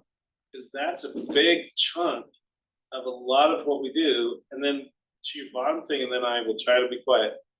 There used to be big pots of funds that we could utilize. Now they've gotten so parcelized and so colorized and so restricted to this or that or the other. That's why when we talk about faster safety or other things have become so much more complicated in the funding world behind transportation over the last 20 years.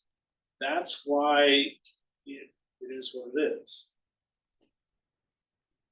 So I want to sort of reminisce just a little bit about prioritization, because I think Mark helped me and Greg. We did the 2018 plan.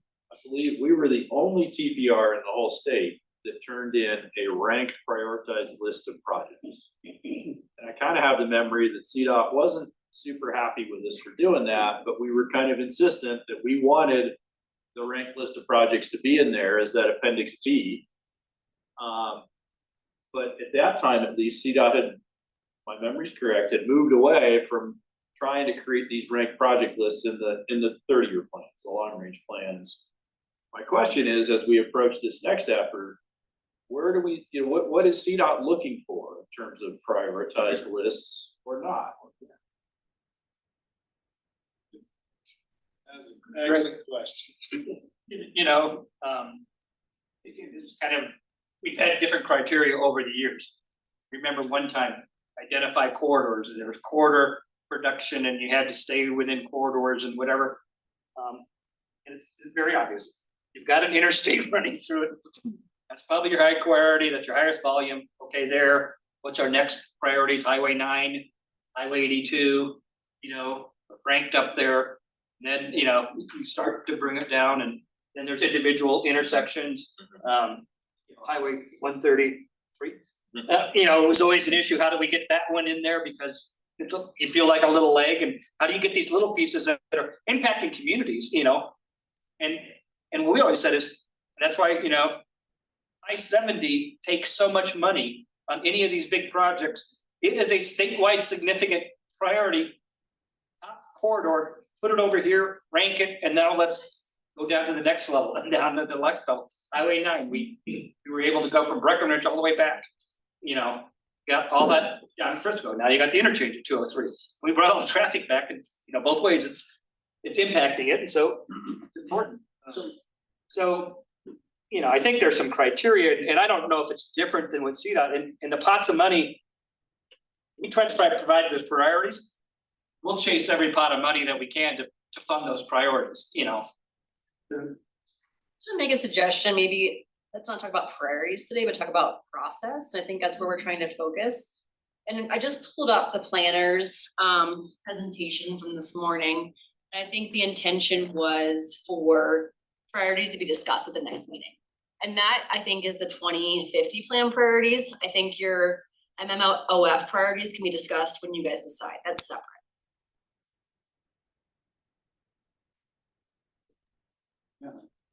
I would just, back to the whole question about prioritization, and you just mentioned the planners, Karen, are they getting direction from CDOT executive level that we're gonna provide a prioritized list, or will it just be a list or a No, I think set of projects? you know, I think it's just like we did last time. You went around, everyone had you guys might have done the behind the scenes meeting, but there was a bulletin, we all had stickers.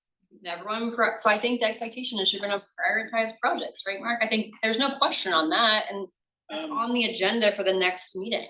I don't know. I will be honest with you, I don't know. The intent is to do a 2050 plan that is similar to the 2045. How we get there, I honestly, I don't know right now. So for the folks that were there back in 2018, basically we had, there's a picture of it in here where we had all the projects listed. We did the button thing or the dot thing, and then sat down and said, okay, now what? And it was at that point, we said, okay, let's appoint somebody, a representative from each county. Greg, Tom Jankowski did it from Garfield County. And I'm trying to remember, it was your George Newman from Pitkin, and I can't remember the gentleman from Lake.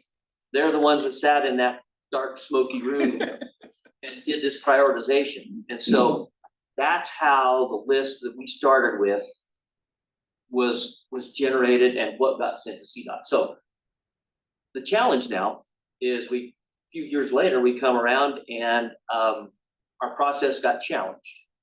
Just kind of verbally, we did, because there was an entity that didn't feel like it was the right process. They didn't feel like they had the right representation. That's kind of where I feel like we're at now. Is that gonna be our next step this time? And how is it, and I've said this before, how is it that I decide what's important in Lake County? I don't feel qualified to do that. And that was kind of why we got the representatives together and looked at it from that aspect. There was a little bit of pushback of the dots. The dots was kind of a popularity contest. Yeah. And when it came back, I think the number one project then Silt or Newcastle, nothing against Newcastle. I mean, it was kind of like, wow, is that really our criteria in this, you know? It got funded, you know, it still got identified, but that was like the most dots, you know? Had the most dots. So who got to place? And so I mean, all the voting members got to place. So it was voting members, it was. because there's a lot of people. Everybody. It was everybody. Oh, that was there. I mean, I think going forward, that has to be one of the rules is the dots get placed by voting members. Or whatever. It can't be just people that show up to the meeting, and then you gotta figure out how the people that aren't here get to vote. Yep. Because whether they can show up to Glenwood or not from Lake County should exclude them from a vote, right? So the process has to be fair to all the voting members so that all the voting members get an equal vote, whether it's a dot or just a straight vote, or they place a priority, whether they are present or not. And random people in the room that work for CDOT can't pick, so or who, you know, what, I'm joking, but.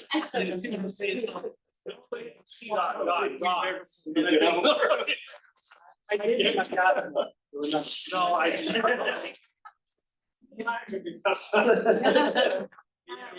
Everybody get pointed out, there's not necessarily the same number of voting members for each county. We're at the meeting for each county, and that kind of throws the vote off, and Greg, that's what I remember us talking about in the basement was, okay, there were a lot of dots, but is that really what those county reps felt was gonna be the most important project across the whole region? Right. And, you know, that's the important. Regionally, what should we be looking out for? What should we know about that? I mean, I think even when we had that meeting, Lake County wasn't, you know, available. Does that mean Lake County got, nope, they don't get anything, they're not here. We know that Lake County has needs and, you know, made sure that they need to be prioritized as much as the rest of us. And, you know, they're doing a project right now. on Yeah. Highway 24, So I'm gonna, that's all really good discussion because it falls into your meeting norms and I just took some notes that I can add to the meeting norms here in a minute. But we only have like 30 minutes before partner updates and I'm not keeping you here longer than you anticipated because it's Friday and we all need a cocktail. So as such, if we're getting into process and we have a definitive answer, when will the IMTPR have time to thoughtfully discuss project prioritization? We're gonna schedule it for our October meeting, is that correct? I'm looking at you three. I don't know. We'll verify I with cannot- Darius. Yes, I cannot say, in the stack update, I think they pushed priorities, actual project discussion priorities to January. Because when CDOT talks priorities, we first need to look at estimates, again, we don't fiscally constrain the 20-year plan. So that's when they will be looking at it as more January. So action items. Tentatively, this group is gonna schedule a thoughtful discussion on priorities for the Intermountain TPR in October. Mark and Karen are gonna get us some more affirmative dates from CDOT. Don't shrug your shoulders, please answer the I question. take, well, I have to say, I take answers from headquarters. I know, just I don't teasing. have that ability. Good God. And I can say that, I don't live here. Right. Right. So typically, I think process and criteria could be discussed a little bit At that, in October. okay. I So- think we don't even have the full list of projects, Right, you know, so you're gonna, it takes communities and counties to, and you're talking 20 years. Yeah, thanks. This is 2050. lot. So that's a whole process to bring those in and then prioritize those through the criteria and the process, but so there's no way you're prioritizing project on October, maybe MFO. Because Well, it's we only can at least 2028. start a meaningful discussion, and I don't think it's necessarily to get down into the weeds, because this group is very good at getting into the weeds. It's about looking at what are our priorities as a group, and how do we decide how we're gonna prioritize and move forward. Just have one quick question, and ahead of that January meeting or October meeting, how do we get our projects into the pot? And I feel like that's almost like looking at you all and saying, it sounds like there's a little bit of homework here in terms of at least assessing what needs to be done in your local areas and almost prioritizing that within itself. Typically, we've done that at the county level. Right. You get together with municipalities within the counties and you guys brainstorm, you come up with projects, you prioritize at the county level, and then you bring that to this group. And then that's the first, So kicks it all that off. just seemed, and I think that's great, that, I feel like that's where the prioritization should stop. I like what Greg was saying about, look, I-70 lives up here, and then why don't the counties all just have their priorities? Because for me to say to you, I'm gonna vote for yours over 205, that's never gonna happen, because I live near him. So I almost feel like the counties should have their own couple of priorities, and they sort of live together, and then those I-70, what were you calling them, mega projects? They seem to be out of our hands anyway, so I feel like this rank thing is weird to me. I mean, I've never sat in one of these meetings, I think some of this stuff's a little. Any comments about, Eric's got a proposal here. wanna run with this, one week, I'm putting it ideas here. Go ahead, you're fine. which is basically we prioritize at the county level, we bring those, and that's our prioritized list. And then then the CDOT takes that information, figures out whatever it is they're gonna do with it, then comes out. That's what happens, Mark. No, I know that because you guys are spot on, when we go to the county meetings, that's why we're asking the cities and other people, that's why I'm kind of chuckling is. Because that's where the whole thing is supposed to start, is kind of being level, which we've just completed. The other thing I want to clarify, what you said, Eric, was to keep the I-70 project separate. That they're kind of their own entity, and we're really prioritizing lower level projects at the county level. Yeah, I would agree with that, and it goes back to what you had in your notes, in your original notes that you were reading off of Bentley, where it says, it specifically states statewide priority, Westville, Pass, Ox Lanes. So I think it's almost going back to CDOT and saying, what do we do about these larger projects that impact the state tourism economy as a whole? Because we know this is huge, right? That's a big project. It doesn't just impact IMTPR, but it's effectively taken over everything that they're wanting to achieve. Well, it's oddly enough, it does all those things, speaking of I-70, it does all those things and it's a commuter corridor. Right. If you live in Eagle and work in Vail, it's your commuter corridor every day. So it's everything to everybody almost. Exactly. But we shouldn't, I don't know how we as a TPR can. I don't know that there's necessarily an answer for this today, but it's almost like at a state level, we need to revisit looking at these larger projects and how do we give them a treatment separate than the regional priorities. And to think about that, I'm looking at that, on that entire list, except for 2 or 3 of them would go away based on the fact that if we let I-70 be an issue for CDOT to deal with, and we deal with everything less than that, there's a whole lot of work that we have to do to come up with projects, because some of those projects, I mean, a lot of our communities on the I-70 corridor live and breathe on the I-70 corridor, and that is their priority. And there's very few things off of that corridor that would not be their priority. I would suggest, Or that would be their priority. Except for Silt. Except for Salt, because they live there. I would suggest maybe you take off Vail Pass, since it sounds like that's a priority, but the other I-70 projects, I think we need to prioritize, because it's important for us to know ultimately however it gets decided with the TPR, one's gonna outweigh another along the I-70 corridor, and these are usually high dollar. So we need to know from the Intermountain TPR which one's more important. Sure. Within the I-70 project. Right. And then I'm gonna pause. Did you have a question? Sorry, you were waiting so patiently. I haven't been involved in this very much, obviously, and my question is before you start creating a list or updating your list, does CDOT give us their list? I mean, Mark's got a 20-year plan list, I guarantee you. That's a fair question. Why don't we have that, and then you can see what falls into your county, and you can figure out, okay, do any of our lists and CDOT's list correlate?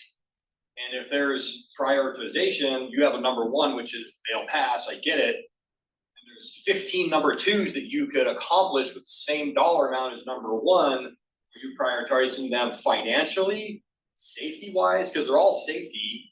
So I'm just trying to figure out how in the world you even come up with this list.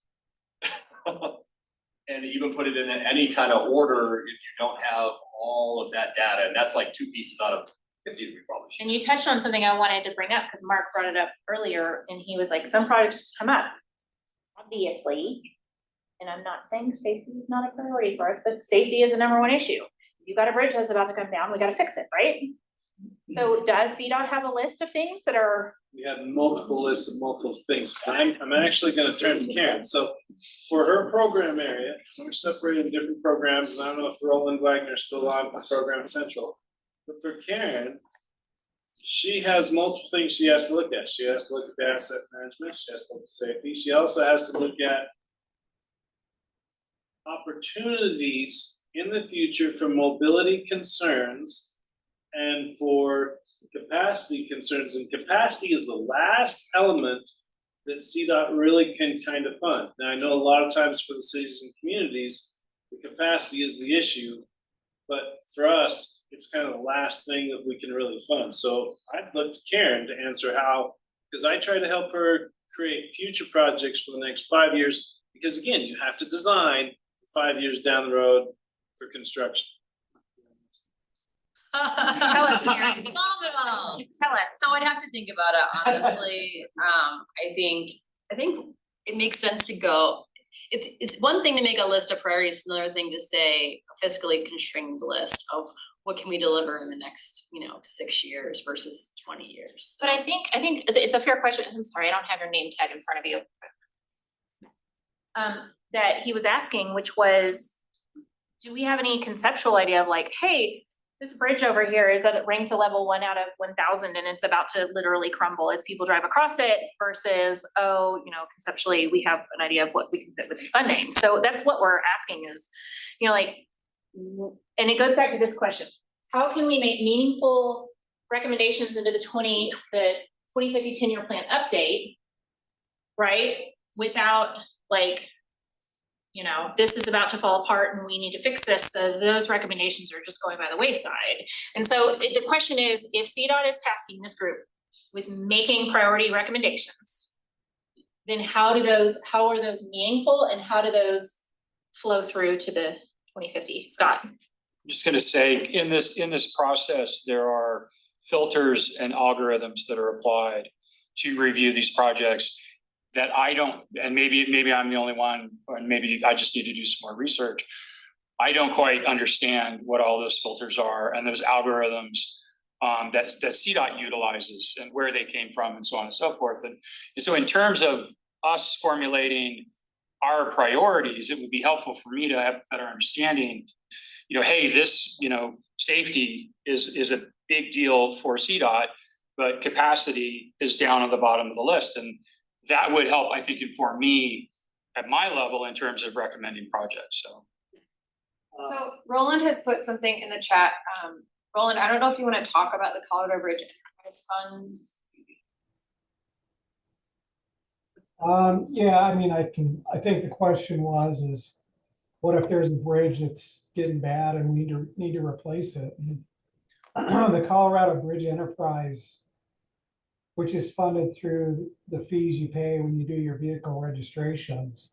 That's an asset management process where they come in and they program the bridge replacement funds for pre-construction and construction. So I'm just trying to answer the question that was asked. I don't know that it's worth your time as a group to worry about replacing bridge assets because there's already a funding stream and a program for that.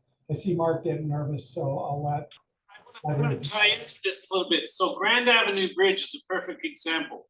The Bridge Enterprise Fund helped out on that one, they covered most of it.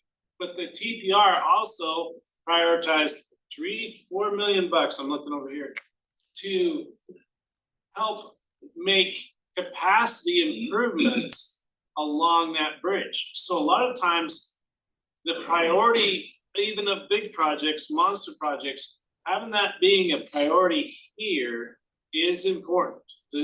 Roland, do you want to comment on that? Because that's a perfect example. I agree with that too, Mark. I think if the question is there a list? I think that's what I heard the facilitator say is there a list of bridges that are getting bad? We have that. There's a bridge prioritization meeting coming up with Bridge Enterprise here, and I think it might be next week or the following week. But out of statewide, out of the worst bridges, maybe we have 5 of them. Maybe 10. We had a graphic. You're correct, Jim. Silt was on that. Silt was there. I'm gonna make you all shirts for our next meeting that say Silt matters. Silt happens. Okay, yes. So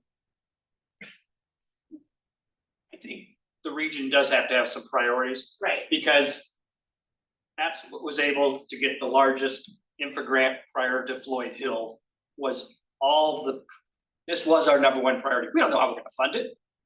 Aaron, go off, and your staff and Matt, you guys did a great job, but it was because it was prioritized at such a high level, not only from our Intermountain TPR, but the whole Region 3.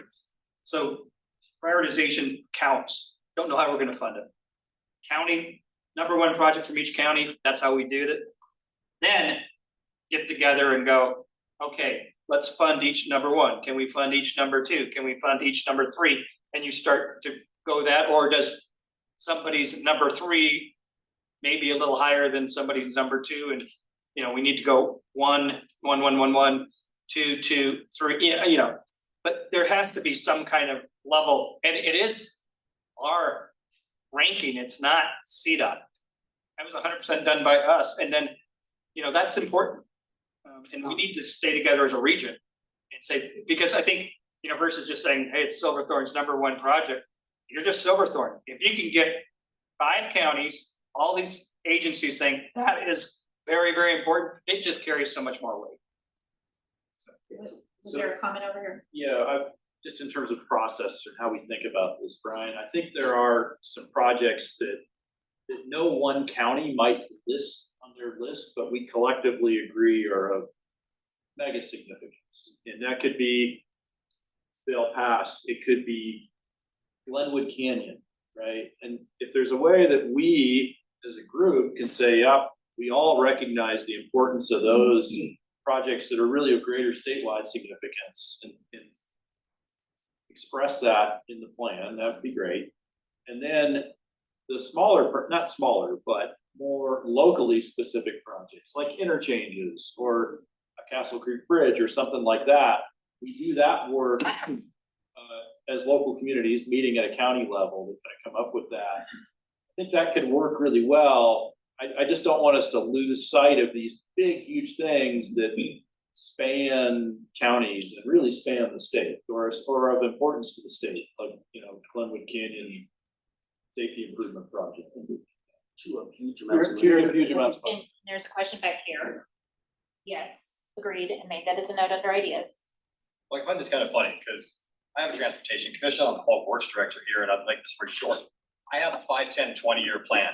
They sit down, we sit down with them on the 5-year plan, the 10-year plan, we tell them what's super important. They add in the Douglas passes, the 24s, whatever, and then we prioritize all of that together and move it forward. So if we don't have the list that's the important, I'm gonna say the important list, because they sit there and stare at everything in the state of Colorado all day long, so they have an idea of what they're talking about. But if you don't have that list to start with and then add things into it, what are we doing?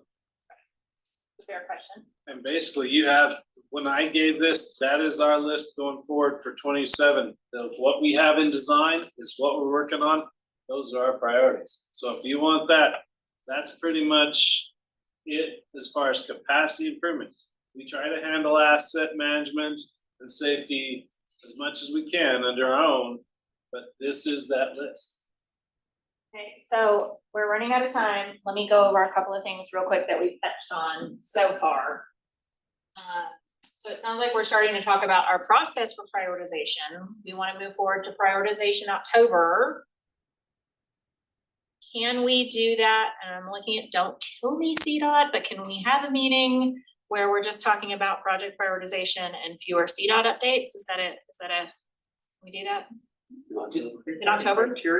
In October, yeah, where we can talk through our process and our criteria. Let us talk to Darius, because he's the one really leading this planning effort. Yeah, the planning effort is really run by Darius, and I wish Darius and Marissa had stayed. They have 5 meetings scheduled through like next April, and you're rushing a process, and I know what you're trying to get to, but I don't have the ability to push them like you push me. Well, I will push back saying you can prioritize if you want. All the TPRs pretty much have what they want. So how do we get them to tell us when those meetings are? How do we get them at the tables? I can't respond. I'm gonna let Dave respond. No. I think we can. I mean, it's already on there. They didn't give any dates, and this, you know, It is takes time to get 50 people to come give input out. come here and do the things, Yeah. and so I think, We don't have any control over this, yes. No, we can go back and ask. I think Okay, we can so- do that. And I'm also happy to be an HQ rep here too, and I'm happy to go back. And if we have a specific list of things that we want for Darius and DTD, provide those things, I can go back and. right, so I'm gonna type all this up and send you guys the Okay, action great. items, Yeah, that'd be because it's like, so the other one is like, losing board space here, how did we do that? How did we get? What is the timeline? So what I'm hearing from Bentley is we are feeling like October's too soon. But I think the ask is less about October and more so the pointed question of, can we get a meeting of IMTPR where we don't have 3 hours of CDOT updates so we can talk about our Well, project priorities? The reason I say October is too soon, we need to define our kind of, what we want to do by October. It's not too soon to have some very What do pointed we want to do? conversations. I doubt if any of us have the time to sit down with, for Garfield County, there's a county and five municipalities, 6 municipalities. I doubt if we can by October have a list of projects. I just don't see that happening. Okay, so let me just put a bow on this really quickly for all of you. Even though, we're not quite there yet. So there's some CDOT action items here. If we could get some answers, that would be helpful. As far as this group, the broader question for this group is, and I'm not needing an answer to this now, it's just throwing it out to your universe here. How can the IMTPR work together to support one another through the project prioritization process? Is one of the things that I heard today. And then the other one is, how do we support projects all the way through? So from design engineering to complete construction, making sure that something doesn't get done halfway and then, it's done and it's no longer a priority. So what I was gonna do is type up all of this for all of you, along with the action items for the group, so that at least we can kind of have a jumping off point to move forward from here, even though we didn't have a lot of time to talk. Can we pivot and talk about meeting norms? Do we feel okay? We don't feel okay, do we? You feel okay? You feel good? Yeah. Can I have what the county meetings? Go ahead, Greg. County meetings by state statute. Intermountain TPR was created to try to help it be a more broad-based roundup for projects. I mean, the TPR process way back in the ICE funding bill stated that's why it was, because there was a lot of, you went to the county meeting and it's the county commissioners, and it was the county commissioners speaking for municipalities sometimes and things like that, or advocacy groups and things like that. And so it stayed because it's state statute and the counties didn't want to necessarily give that up. But this is where really the project prioritization should be coming from a regional standpoint. And we should, also keep that, because. Yes, good point, Greg.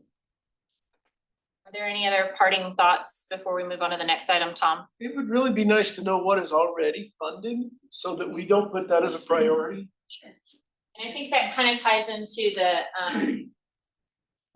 this list here, like I'll put in parentheses, what is already funded? Yeah, because I don't want to talk about things that are already on the books and funded, because we've done that in the past and it was a waste. So we want to just make sure we're making a good use of our time.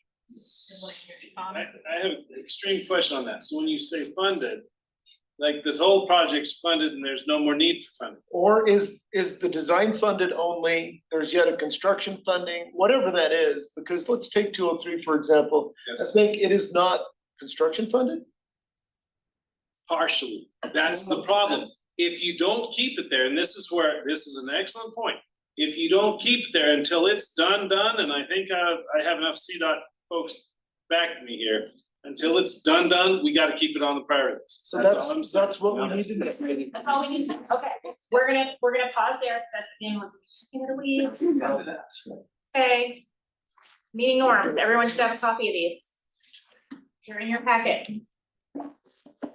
You remember the last time that we had this group meet in April, when I was somewhere? Or were we in Gypsum? We were in Gypsum.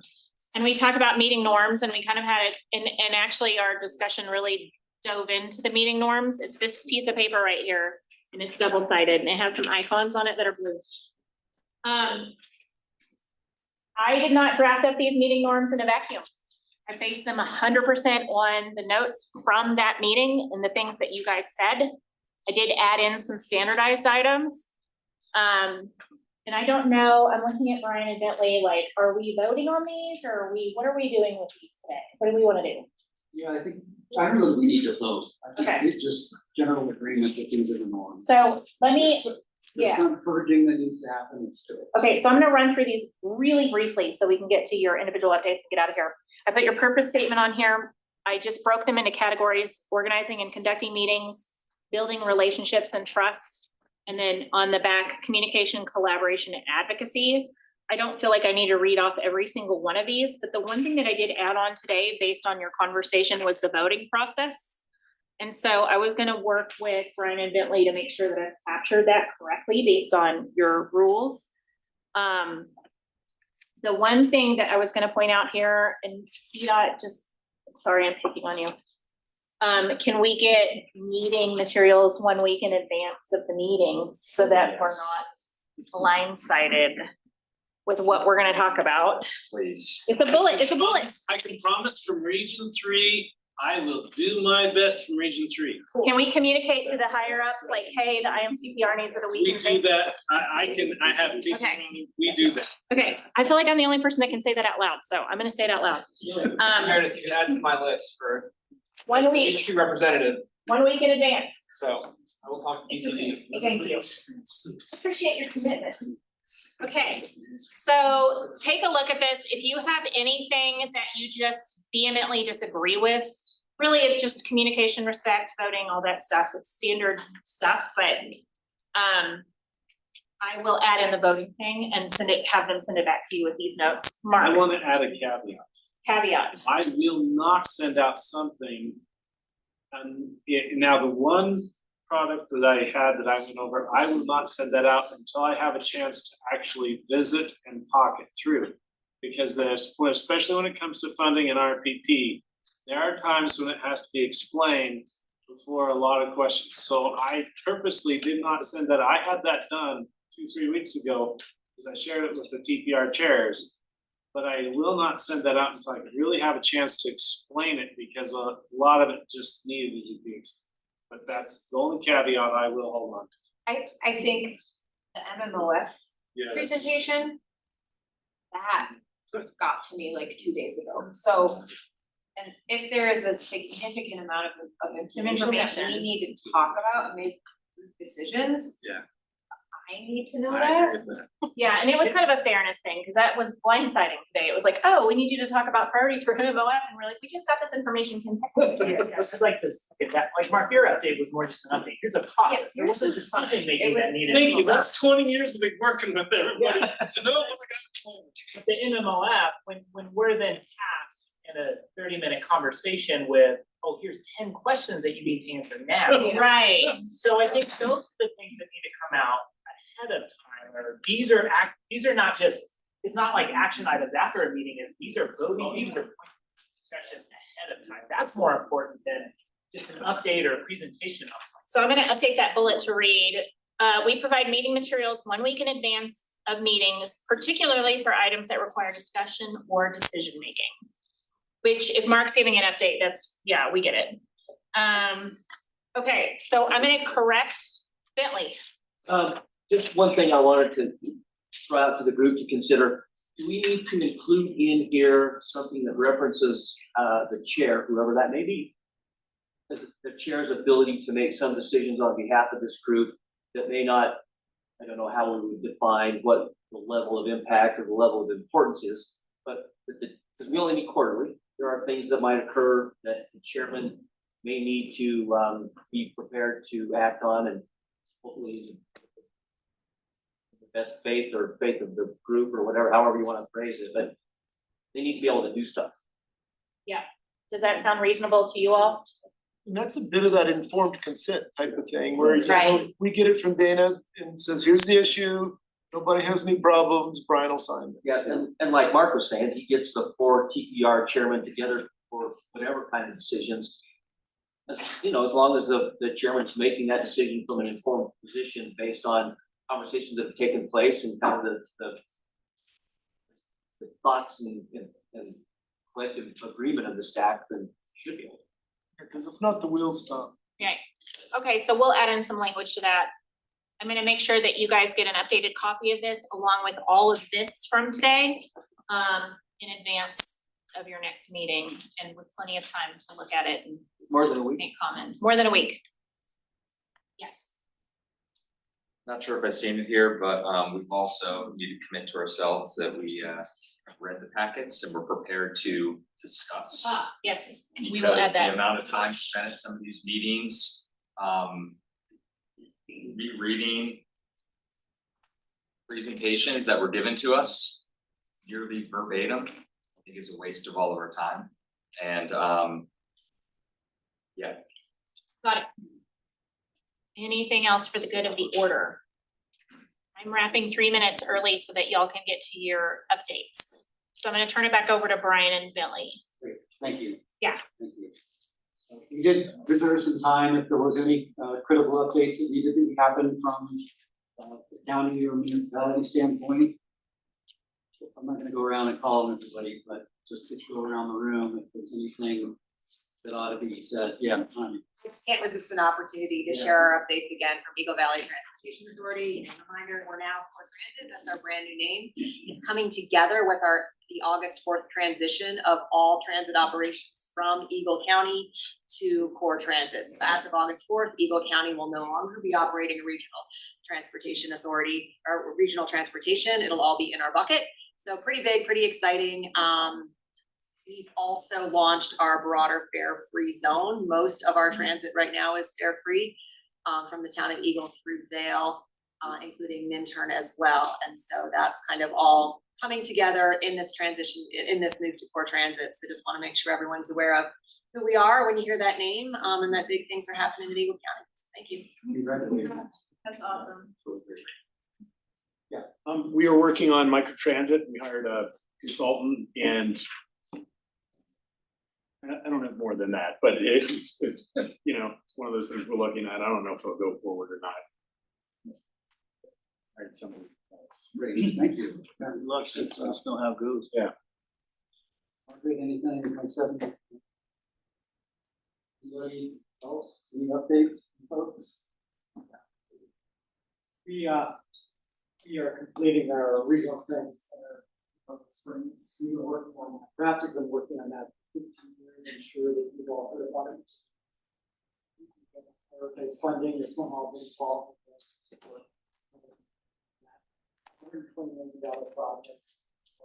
It's the largest project Raptor's ever done, and hopefully will set us up for success in this region for the next 20 or 30 years. It's also going to be zero emission vehicle plant facilities that will be operated up to 100% zero emission buses. This is the next 30 years. I've been working on that ever since I started at RAP. Just have to believe that we're seeing the finish line. So thanks everybody for all your support on this. It's been a long time. Are you gonna drop the mic when you get done? What does that mean? It means I'm walking off the stage. I'm good. May I also say for any of you know, Dan Blankenship, also a CEO who's been CEO of Raptor for decades, is retiring in September. So we said you're gonna call the building the Blankenship. We might. You didn't work that. Something needs to be named after that guy. All he's done. Thanks, David. Thanks.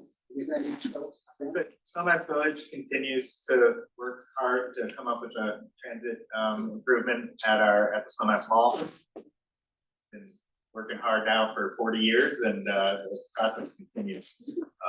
So thanks for support in the previous project and hopefully we get a new, even better one.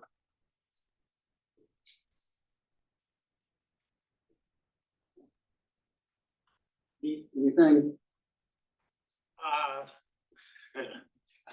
They should ask. Has continued into the 35th year. We are at a point where council and CDOT and FHWA are coming to some kind of conclusion on August 5th, I would hope. And then we'll probably get a couple of years of lawsuits, but right now. there's kind of a decision point coming, which has taken 35 years. A couple years. Interest aspect. Yeah. The other. What do you think? Does anyone online have any updates they wanna give? Yeah.